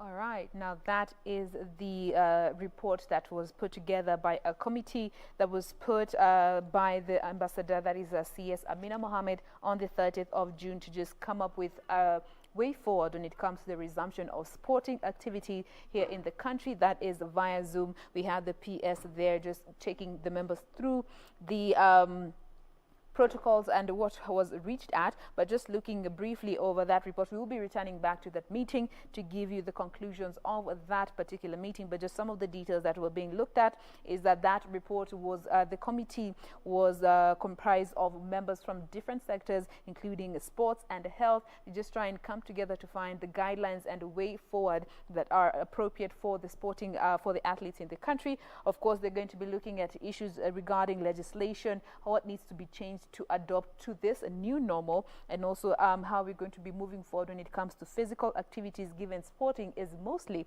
a physical activity. And of course, issues to do with education to our athletes on health protocols are also going to be looked at. The way forward has been highlighted there. Of course, members in the organizing fraternity, when it comes to putting together sporting activities, what they need to do to just ensure a safe environment for the athletes. Also, issues to do with press conference have been slashed out. There will be no press conferences. There will be no sharing of sporting gear, just to mention but a few. And also the response teams that are on location when it comes to all these sporting activities are going to be having to put forward their action plan, and it has to be endorsed by the organizers of that particular event before it is actually implemented. And this is also spilling over to restricted access in areas such as, swimming pools and changing areas and showers, among many others, and also mentioning that non-essential staff are also not going to be allowed at sporting activities. And of course, that meeting at school will be coming back to just look at some of the way forward that are being mentioned when it comes to post-sporting activities, when it comes to now going our separate ways. We will be getting back to that meeting to let you know what has been said and what is the way forward when it comes to resuming sporting activity here in the country. But right now we want to get back to our discussion here in studio this morning. Remember, we are talking about challenges that are facing our brethren, especially those who are suffering from invisible disabilities. What is being done, and more particularly our deaf in the society, to just make sure that they are included and, you know, they are not left out in the fight against issues to do with development here in the country, and also involving them in policy making. And we stopped this conversation at the whole issue of representation. And with us in studio this morning, we still have Anna Gloria, who is the founder of Deaf Outreach Program, better known as DeafUp. Now, getting back to this conversation, Gloria, and I just want to hear from you in regards to even this activity that is going on right now via Zoom, looking at these policies that are being put in place and, you know, the way forward, restrictions and protocols. What do you feel needs to be included to just make sure that even our athletes and our young children in the sporting arena that are deaf are not left behind with these new protocols in this new normal? Just to understand what is really going on, why it's happening, and the importance of why it's taking place. Just don't do things without, no, there's something that said don't, you know, nothing about us without us. Yes. Including deaf persons, athletes in the conversation, and really understanding why you're doing it and how you'll do it. And they should guide on the best way to be included. Yes. Yes. All right. So they need to have a representative straight from such events. And inform the process. In real time. And inform the process. All right. Yes. Now, I want us to just move the conversation and look at particularly our children and the teenagers, especially during this COVID-19 time that we are in. We have been seeing a surge in the number of sexual violence cases being reported, and particularly coming to our deaf in the community.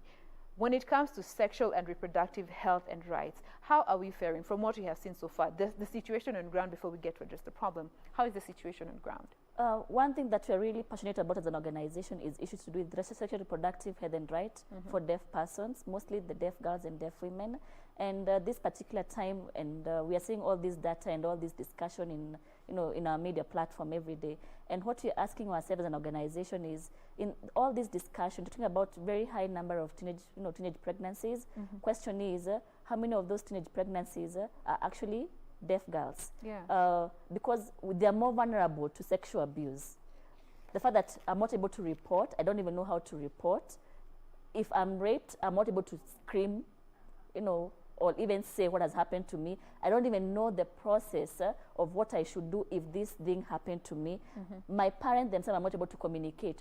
So as a deaf girl, if I'm living in an abusive environment, in an abusive community, I'm more vulnerable to sexual abuse. Yes. And that's why we are very, very key in putting out information out there, both right information. We have an app that has a lot of information from menstrual health, gender-based violence, rape, how to protect yourself from unwanted pregnancy and all that. And we also use films that are also child-friendly that can also guide this information on how to do, because we have realized that our deaf girls are more vulnerable to sexual abuse than actually non-deaf children.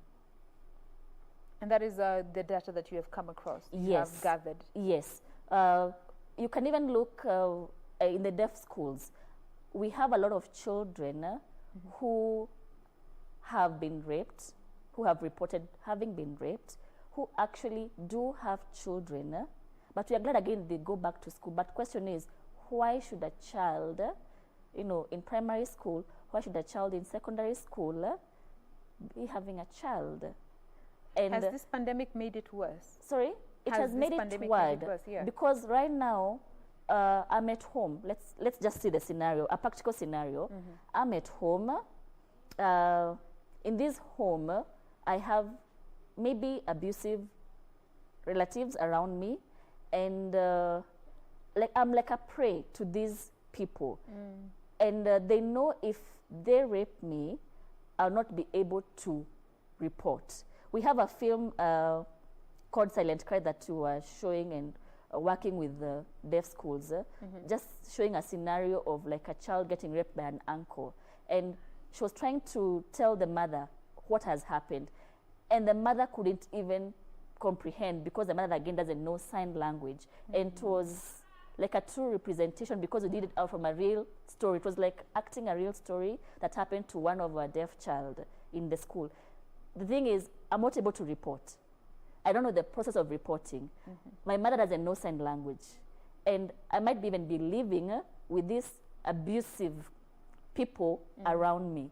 And I look like a prey because to them, I will not be able to say. I will not be able to shout. It's silent. What happens? Now, looking at such problems, you know, of course, as an organization, you might not be able to address all the cases that are there because, you know, this is a problem that cuts across the country. But looking at relevant partnerships that can come in place to just help bring down this menace as well as advance other projects and other guidelines and policies that are vital in just protecting our children, especially when it comes to such violations. We need to do them in homes and again post-COVID in school. There's this policy, comprehensive sexual reproductive, you know, education policy. It actually needs to be activated in our schools, not just deaf schools, but in our schools. Because at the same time, these, as much as we say it's from adults and, you know, uncles and just other people out there, it can also happen amongst your peer. Because you say again, you're at home and you're idle and you're lonely and you experiment, you're in this age where you want to experiment again. So if you don't have the right information as a teenager, you're likely to find yourself in a situation that you really don't know what to do. So we need to activate comprehensive sexual education in our schools. At the same time, back in homes, you need to have these conversations with parents. And they actually need to have this conversation with their children, both girls and boys. This conversation need to be talked. I remember one time we were doing, we work a lot with deaf schools in the country, and one question that we were getting asked a lot was actually coming from boys about, you know, sodomy. You know, we have a mentality of thinking against only happens to girls. Young and girls, my question was, why are boys asking this question in different schools? It just can't come from, you know, from nowhere. So that means something is actually happening out there that needs to be discussed and, you know, dealt with. So we have needed to have this conversation at home with the parents of these children. But at the same time, this conversation needs to be talked openly in our schools. We need to activate, I think it's time that we activate the policy for comprehensive sexual education. How can we teach this thing in a child-friendly way? Because at the end of the day, if we don't teach the right information, they are getting it from their peers. They are Googling out. Their question is, when I Google, am I getting the right information? What am I likely to get in that, you know, that internet platform? What is my friend telling me? Is she telling me the right information, or it's just a myth, you know, stories being passed? And don't forget, this information that I'm getting from these sources, I'll make my decision based on all this discussion. So if we don't have the right information out, and that's why we are very key in putting out the right information out there. Within our app, it's more like an encyclopedia, but in sign language, where you get comprehensive sexual, reproductive, and then right education as it is, without, you know, addition, without subtraction, where you can go out there and read, not read really, but not for deaf person is, you know, you view, you see, and get the right information in the right way and make informed decision. Because if you don't have the right information, you're not likely to make informed decisions. All right. Yes. And speaking of giving the right information, now brings in we, the media fraternity. What role do you think and how can we go about when it comes to giving out the proper information, especially revolving around sexual and reproductive health and rights? We need to expand the inclusion again in the media, not just in, you know, we do this in the in the news platform, but don't forget the young people are also getting this from songs. We have a lot of entertainment columns in the media platforms. Question is, these songs, I remember Motoya has, you know, always have a lot of complaints with these things. Because those songs, what information do they have? And as a young person out there, as a deaf person, and they enjoy music, apparently, you know, you have this assumption that it's a lonely world. They do enjoy music. The music that we are putting out there in form of entertainment, is it right information? The films that we are putting out there, do they actually offer the right, you know, the right information? That's why, as much as we are producing entertainment film, we have a production currently that is ongoing. It's called City Girl. It has like 8 episodes. It's entertaining, but within the entertainment platform, we are trying to teach issues of sexual reproductive health and rights in the right way, but in an entertaining way, because at the end of the day, people want to enjoy life. You want to, to listen to music. So we are partnering with deaf musicians. We are partnering with deaf comedians. We are partnering with deaf artists in production of films. But within those production, it's a conscious decision of using those platforms of entertainment, using that song that the deaf rapper is putting out there. We did we partnered with one of our deaf rapists, but it was on HIV and AIDS. So as much as you're enjoying the rap song, you're getting taught on issues of HIV and AIDS and how to prevent. And if you're positive, how to go about it. In our deaf comedy, you're laughing through the comedy, but this comedy has information, education in it. Yeah. You're enjoying the film. 8 episodes, we did it, it's running for 4 months because there's a repeat of it. Okay. As you're enjoying this film, you're learning something in it. So it's just using this platform that the media has and including it in your segments. Include these trainings in your news, include these segments in your entertainment columns, include these segments in your guests that you're inviting, because we have 24 hours a day, and you learn through all those sections and all those segments. Absolutely. So just being inclusive in those platforms and making sure that issues of sexual reproductive are also put out there. It goes a long way. Yes. Now, as we draw the conversation to a close, as an organization, in your efforts to just make sure that you are speaking for the deaf and championing for the deaf, what kind of assistance do you feel is best tailored for your organization in the delivery of your objectives? Sorry?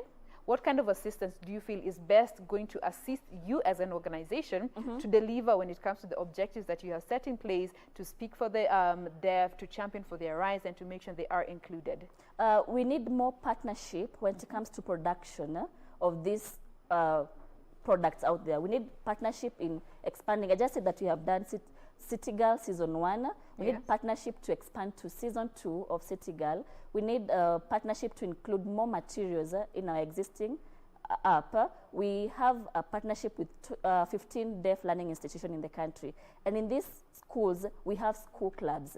If we can get assistance in working with these clubs within the schools to ensure that these kids are learning more content and working with the teachers. We work along, with the teachers. And also the county government, how can we work together, as an organization? How can we as a county work with institution, deaf institution to ensure that whatever you're doing, you're being inclusive to people with disability and you're mainstreaming people with disability. And definitely, if, for any viewer out there who want to, like, you're a company, you're an organization, you're a county, and you're like, I would really like to mainstream whatever I'm doing to deaf person. I would really want to expand my work to include deaf person. You can always talk to us. You can always, email us from info@defopkenya.org. You can look at us in our Twitter handle, in our Facebook handle, and we can, engage us in the conversation. All right. Yeah. Now, as we end this conversation, maybe your word to especially employers who still shy away from, employing persons who have deaf hearing impairment. We have so many trained and skilled deaf out there. You'd be shocked. Just call out and you'll be shocked. We have so many. Nowadays, we have so many actually going to the university levels. So be willing to employ deaf persons. Deaf persons can work. They can deliver beyond actually your expectation. Don't shy away like you might need an interpreter once in a while. Give an opportunity. Talk to this person and like, how can I make your stay, your work more better to be more productive?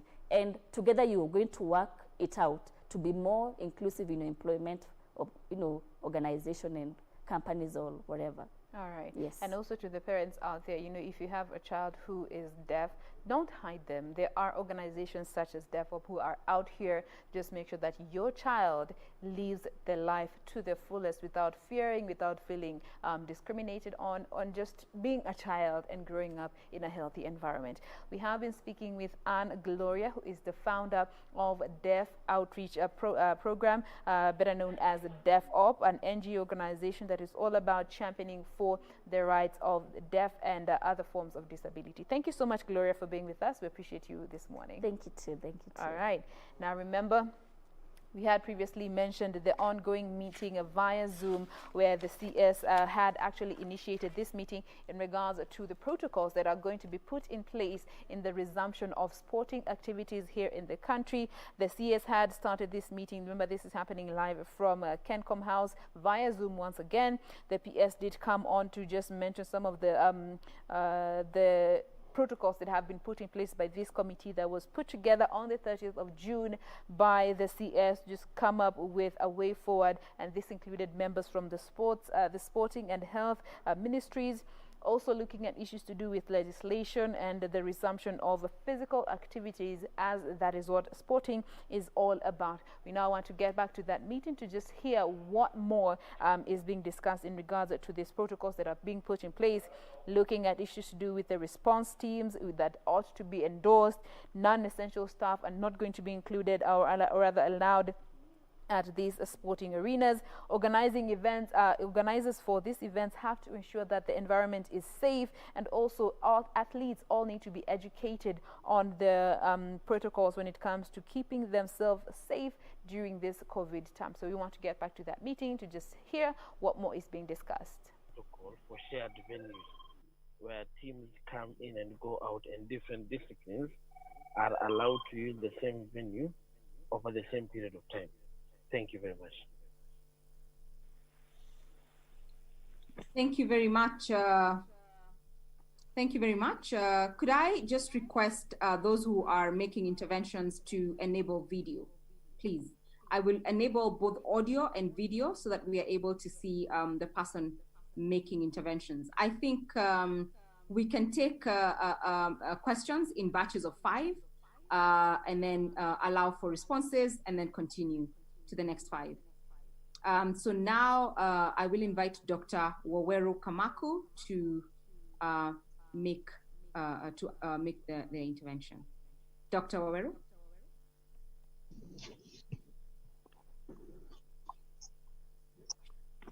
Morning. I hope you can hear me.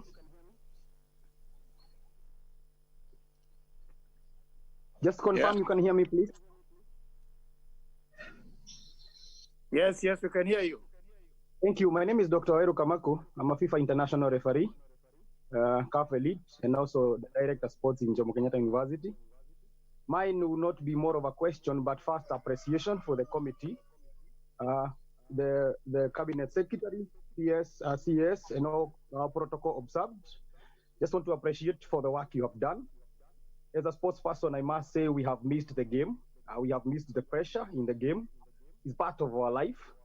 So the guidelines that you have set up, and obviously the comments were going to come up during the week, will guide us in the right way. So the first is to appreciate, and just to insist as an athlete, we are really looking forward for this. And just as our CS have already also indicated, we really want to move on in this. So thank you and appreciate, and we hope to get this as fast as possible. Thank you.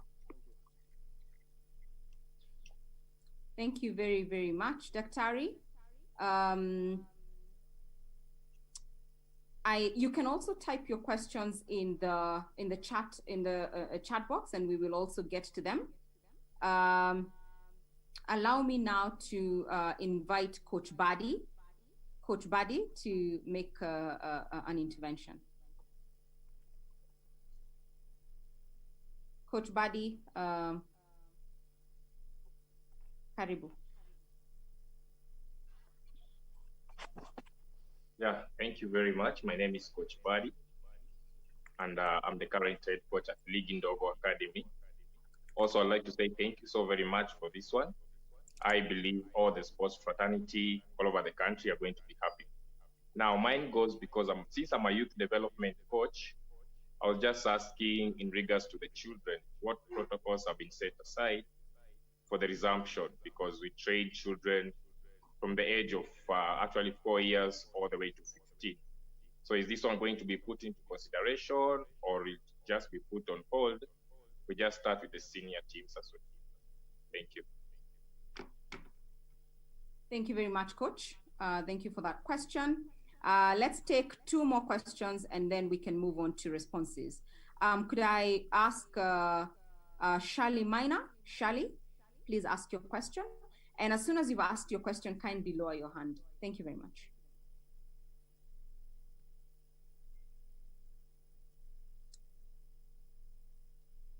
Hello, thank you so much for the opportunity and thank you for this report. We have been looking forward to it. I am a head coach of Otters Swimming Club, a club that generally works with youth. I've seen that outdoor pools have been categorized as high aerosol areas, while WHO categorizes the sport of outdoor swimming as low risk, which is easily social distanceable. So I would like to know at what point or how this has been arrived at. Thank you. Thank you very much, Shali. Let's take one more. Let's take a question from Mr. Paul Odera. Paul Odera?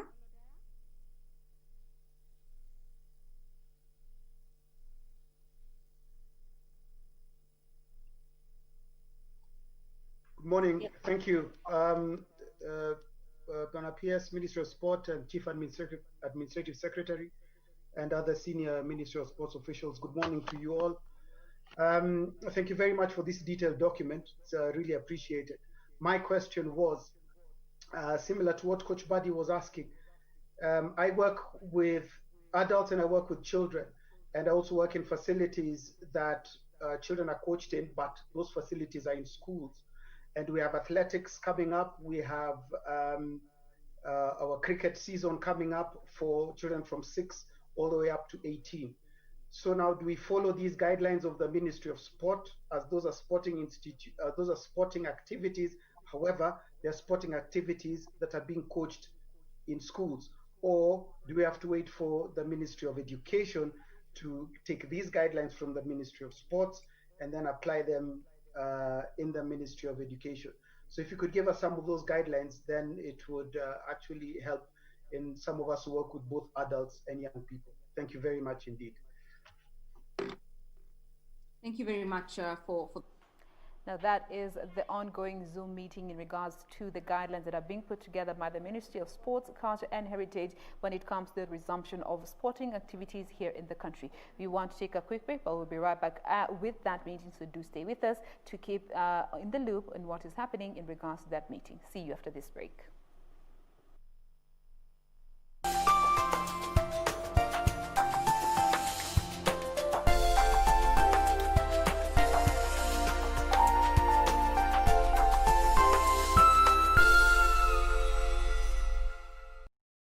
You may be in the pit. You do not see how you could get out. But the good news is that you do not have to get by yourself. The Most High God is about to lift you out. He's about to turn the medical report. He's about to free you. He's about to open new doors, bringing new opportunities, new relationships. Kupata the pit, bonyeza star 811 star 967 hash. Bonyeza star 811 star 967 hash.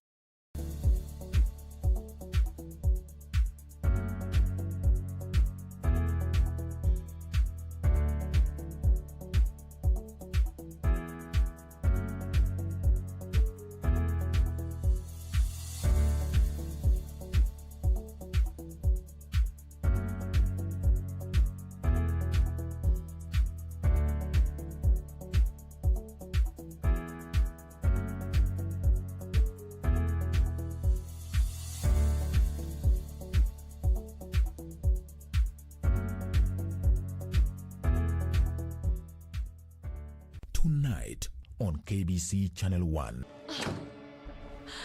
When did you do all of this? What can I say? This is just how pros work.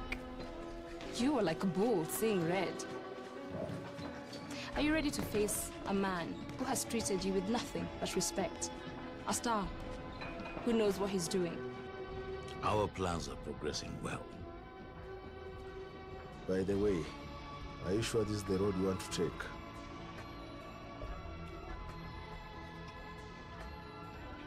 Don't worry about my soul, Douglas. I took the path to hell a long time ago.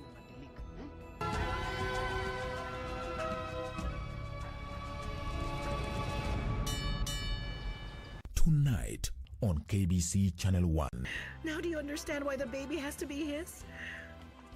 I love my baby, and I don't want to abort it. No, of course not, madam. Don't even dare think about that option. But I can't think of any other way. You make me sick.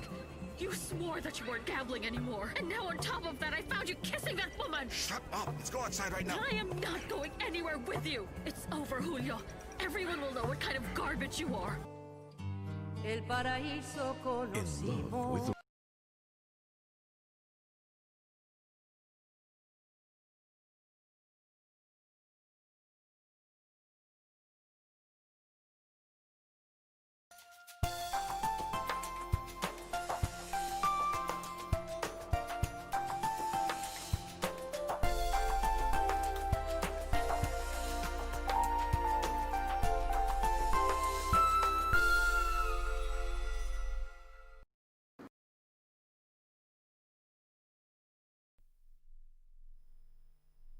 Members as they fall back to make the final document, and therefore please just raise as many questions as you can so that we can be able to take as much as we can, so that we may not give the answers immediately now, but I'm sure all your concerns will be taken into considerations and addressed appropriately. Rose, next round of questions. Thank you very, very much, sir. I see that we have Miss Beatrice Wanzala. Miss Beatrice Wanzala, kindly ask your question. Remember to keep your video on as you ask your questions. Beatrice?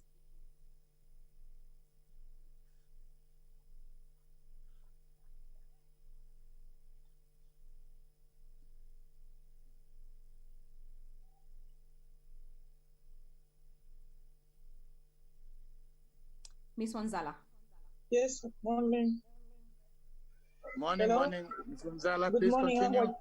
How are you? My name is Beatrice from Mombasa. Yes. Mombasa County. I'm the Secretary of Athletics Kenya, Mombasa County, and also a former national athlete. I was a sprinter. We were requesting if Wonderful. the government, if the CS can support us to have a camp for sprinters in Mombasa. We've identified a place, but we only need some support. Mostly when these kids are mostly when these kids are on holiday, this long holiday, we have some qualified coaches in Mombasa. We can train them for sprinting. Very well. Thank you, Beatrice. Thank you. Sir, allow me to invite Caroline to pose her question. Caroline. I am a coach in the area of the disabled, the field events. Due to constraints of transportation, mobility, and sometimes matatus being unfair, they don't want to take people with physical disability, and if they take them, they tell them to pay twice for the wheelchair and for their body. I'm making a polite request that can we be allocated Nyayo, which is a little bit more central, and then have a particular support staff allocated to us, because when we have to get things like javelins, shot puts, discus, as a coach, it takes too long. But if we have somebody allocated to us, and I'm a trained teacher in the area of disability, I would be able to actually teach them the mentality of people with a disability, because each disability has got its psychology. And if you don't understand the psychology of the deaf, you don't understand the psychology of the physically disabled, you don't understand the psychology of people with learning difficulties, it becomes a problem. Then they think that people with disability are rude when they are not rude, when it is us who are not understanding them. Kind request for Nyayo. Thank you. Thank you, Caroline. Thank you very, very much, Ms. Caroline. Could I now request Mr. Peter Ongondo to make his intervention? Just on, we will take 40 minutes to complete this session. So this session will end in the next 20 minutes. Please bear with us as we manage time. Leave as many of your questions in the chat box, and we will also pick them from there. Mr. Ongondo? Yes, I'm Peter Ongondo from Cricket. As you are aware, International Cricket Council has already opened up the calendar for international games. Like now, we can see Pakistan is playing England. So I think if we could speed up for our national teams to go back to training, because they have their own calendar. So if we get an international event, for example, in October, and our players are not training at the moment, we'll be caught napping. So I think we should try and see that the rest of the world has opened up, and so that the international calendar is continuing, and let our athletes go back and start training as soon as possible, so that we don't take too long to open up, so that when we go back to the international calendars, we find that our players have not been training. The second question is about the testing. Will the sports administration and liaise with the health officials to get easier and cheaper testing kits for the sports fraternity? Because if you have a league, for example, you might have over 100 people. So if the clubs have to test each and everybody at their own cost, I think the sport will be expensive, and then some of the clubs will not be able to undertake the testing for all their players. So if we get a cheaper rate, or if we get coordination from the sports ministry to get our athletes tested, it will be a good gesture. Thank you very, very much, Honorable Cass. If you would allow me to invite one more, and then we will have 2 more rounds. Before we proceed, I have put in the chat box, you can use to share your feedback with us. The draft protocols will also be projected on, will also be put on the ministry website, so you can also access them from there after this meeting, and the email is there for you to use. Mr. Jeff Asengeo. Jeff, allow me to invite you to make your intervention. Good morning, everyone. All protocols observed. My question is more from the skating fraternity. I am a head coach of Spring Skating Club Kenya. Spring Skating Club Kenya, we usually do our training from the sunken car park in Aga Khan Walk, and sometimes we also do our training from the behind the Kasarani Aquatic Stadium. My request, first of all, is to request if we could be designated a place where we could perform our skating activities and help further the sport. And also, the other query is more of a concern.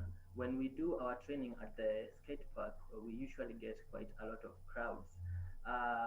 Should this be a concern to us when we plan to resume our sporting activities, or what should we do in order to cover this situation?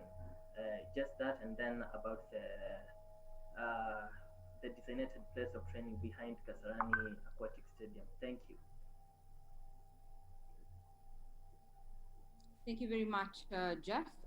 Before I give the floor back to Honorable Chair, allow me to read some of the questions in the chat box. Ms. Masio Kiro, representing KEPSA, is asking whether the government will offer subsidies and support in form of PPEs, tests to the stakeholders.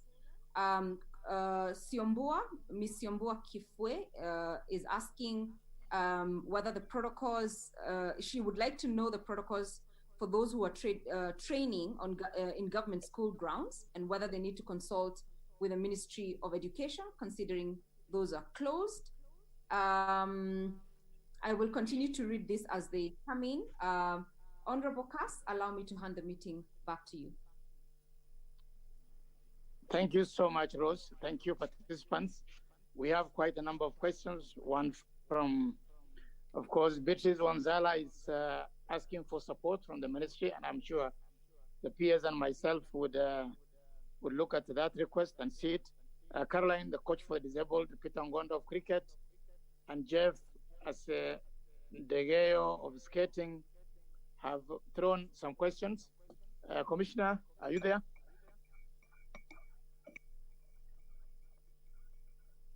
Walter, are you there?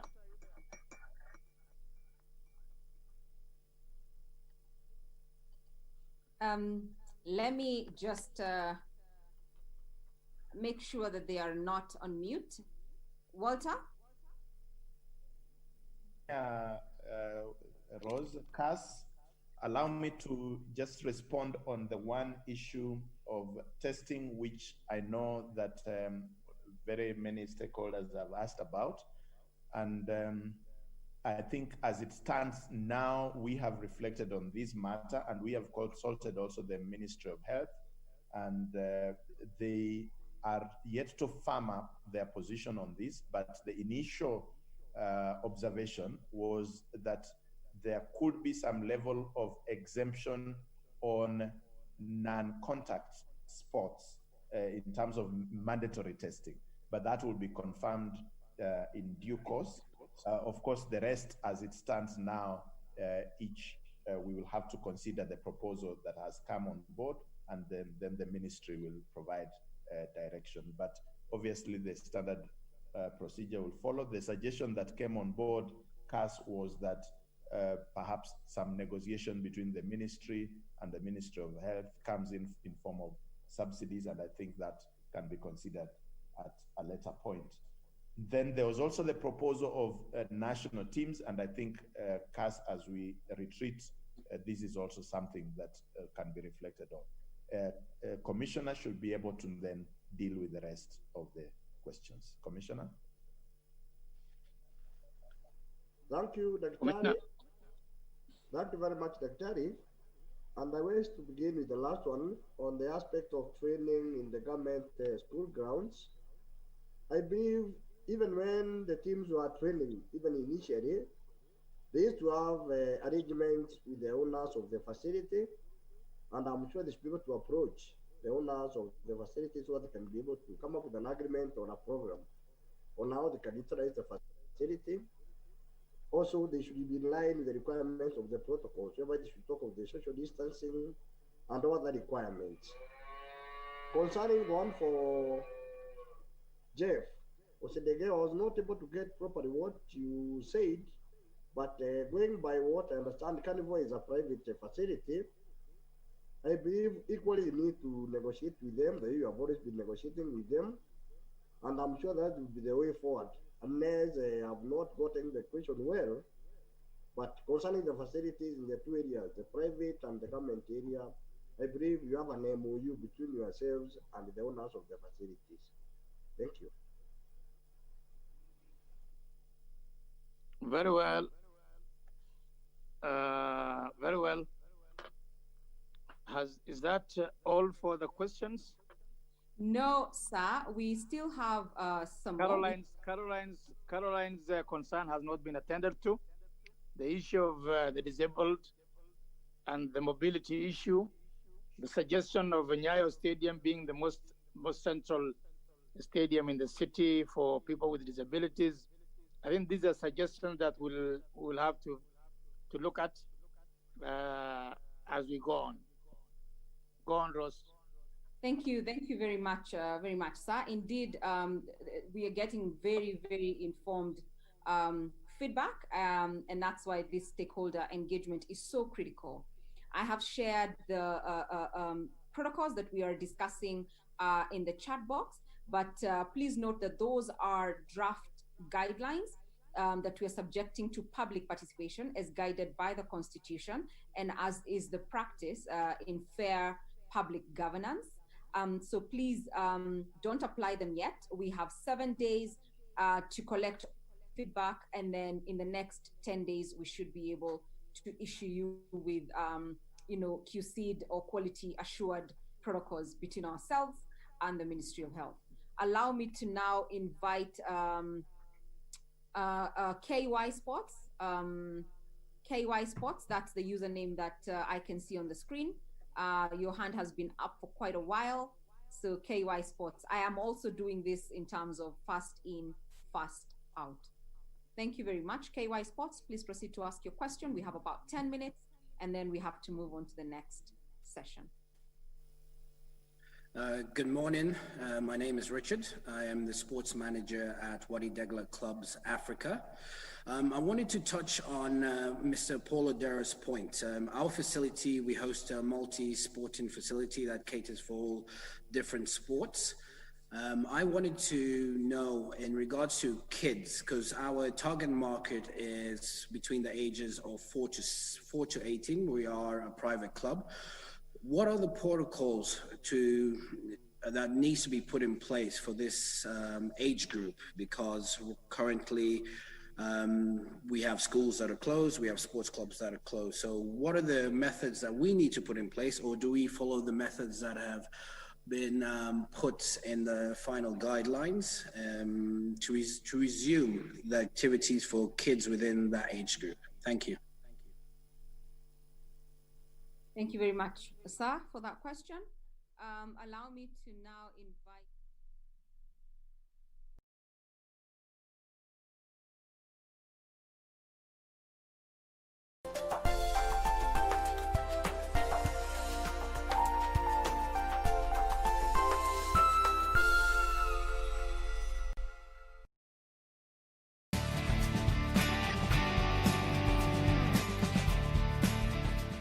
Is cool, calm, and collected and down to earth. Demeanors that have seen him rise to the top levels in field hockey as a player and official. Resham Singh Bains is another sporting icon from the Sikh community whose contribution in domestic and international hockey is immeasurable. I was born in 1944, October 1944, and was early into sports from a young age. He did get his hands in different sports before he settled for his heart's desire at the Simba Union and Railway Gymkhana. I used to play hockey, volleyball, cricket, but then eventually I had to choose from one. And I thought I liked hockey more than the others. And also it's not possible to play all games. If you want to achieve at a higher level, you have to pick and choose. Sports must have gotten the better of him as he didn't get to graduate despite being a bright student. I was doing architecture. It so happened that when I was about to go for the first World Cup, my exams were also there. I decided to choose hockey instead of my university degree. There is time for everything, but Resham only got to pursue his sporting career where he traversed the world. After the 1968 Olympics in Mexico, a revival came in hockey in Kenya. They wanted to pick up youngsters and upcoming youngsters.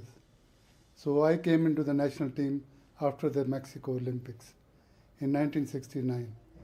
East African Championships, I played for Kenya in Dar es Salaam. That was my first tournament. He was a member of the Kenyan team to the first World Cup in Barcelona in 1971, where they played their hearts out to scare some renowned teams. I took part in 2 World Cups, 71 as a player and 86 World Cup in London as an umpire. 1971 first World Cup, Kenya was a very strong team. It was rated one of the top 4 in the world. Well, in that tournament, we beat some of the top European teams. We beat Germany twice. We beat France. We beat Spain. Although we lost to Spain in the semi-finals, we were vying for a medal in those games, but we lost to India in the bronze medal situation. That was a disappointment for us, but we were happy that we were amongst the top 4 in the world. And our contribution in those days was that people were dedicated. There was self-training, and you don't have to depend on a coach. You train yourself well before the final training gets going. So we used to do our morning runs independently, And in the evening, we used to train with the hockey squad. That's how we managed to achieve that high level of fitness. Those were the days when Kenya was also a force to reckon with in the field hockey, gracing the Olympics again in 1972, where they finished 13th. Of course, everybody was looking at Kenya after the performance of 1971. But somehow,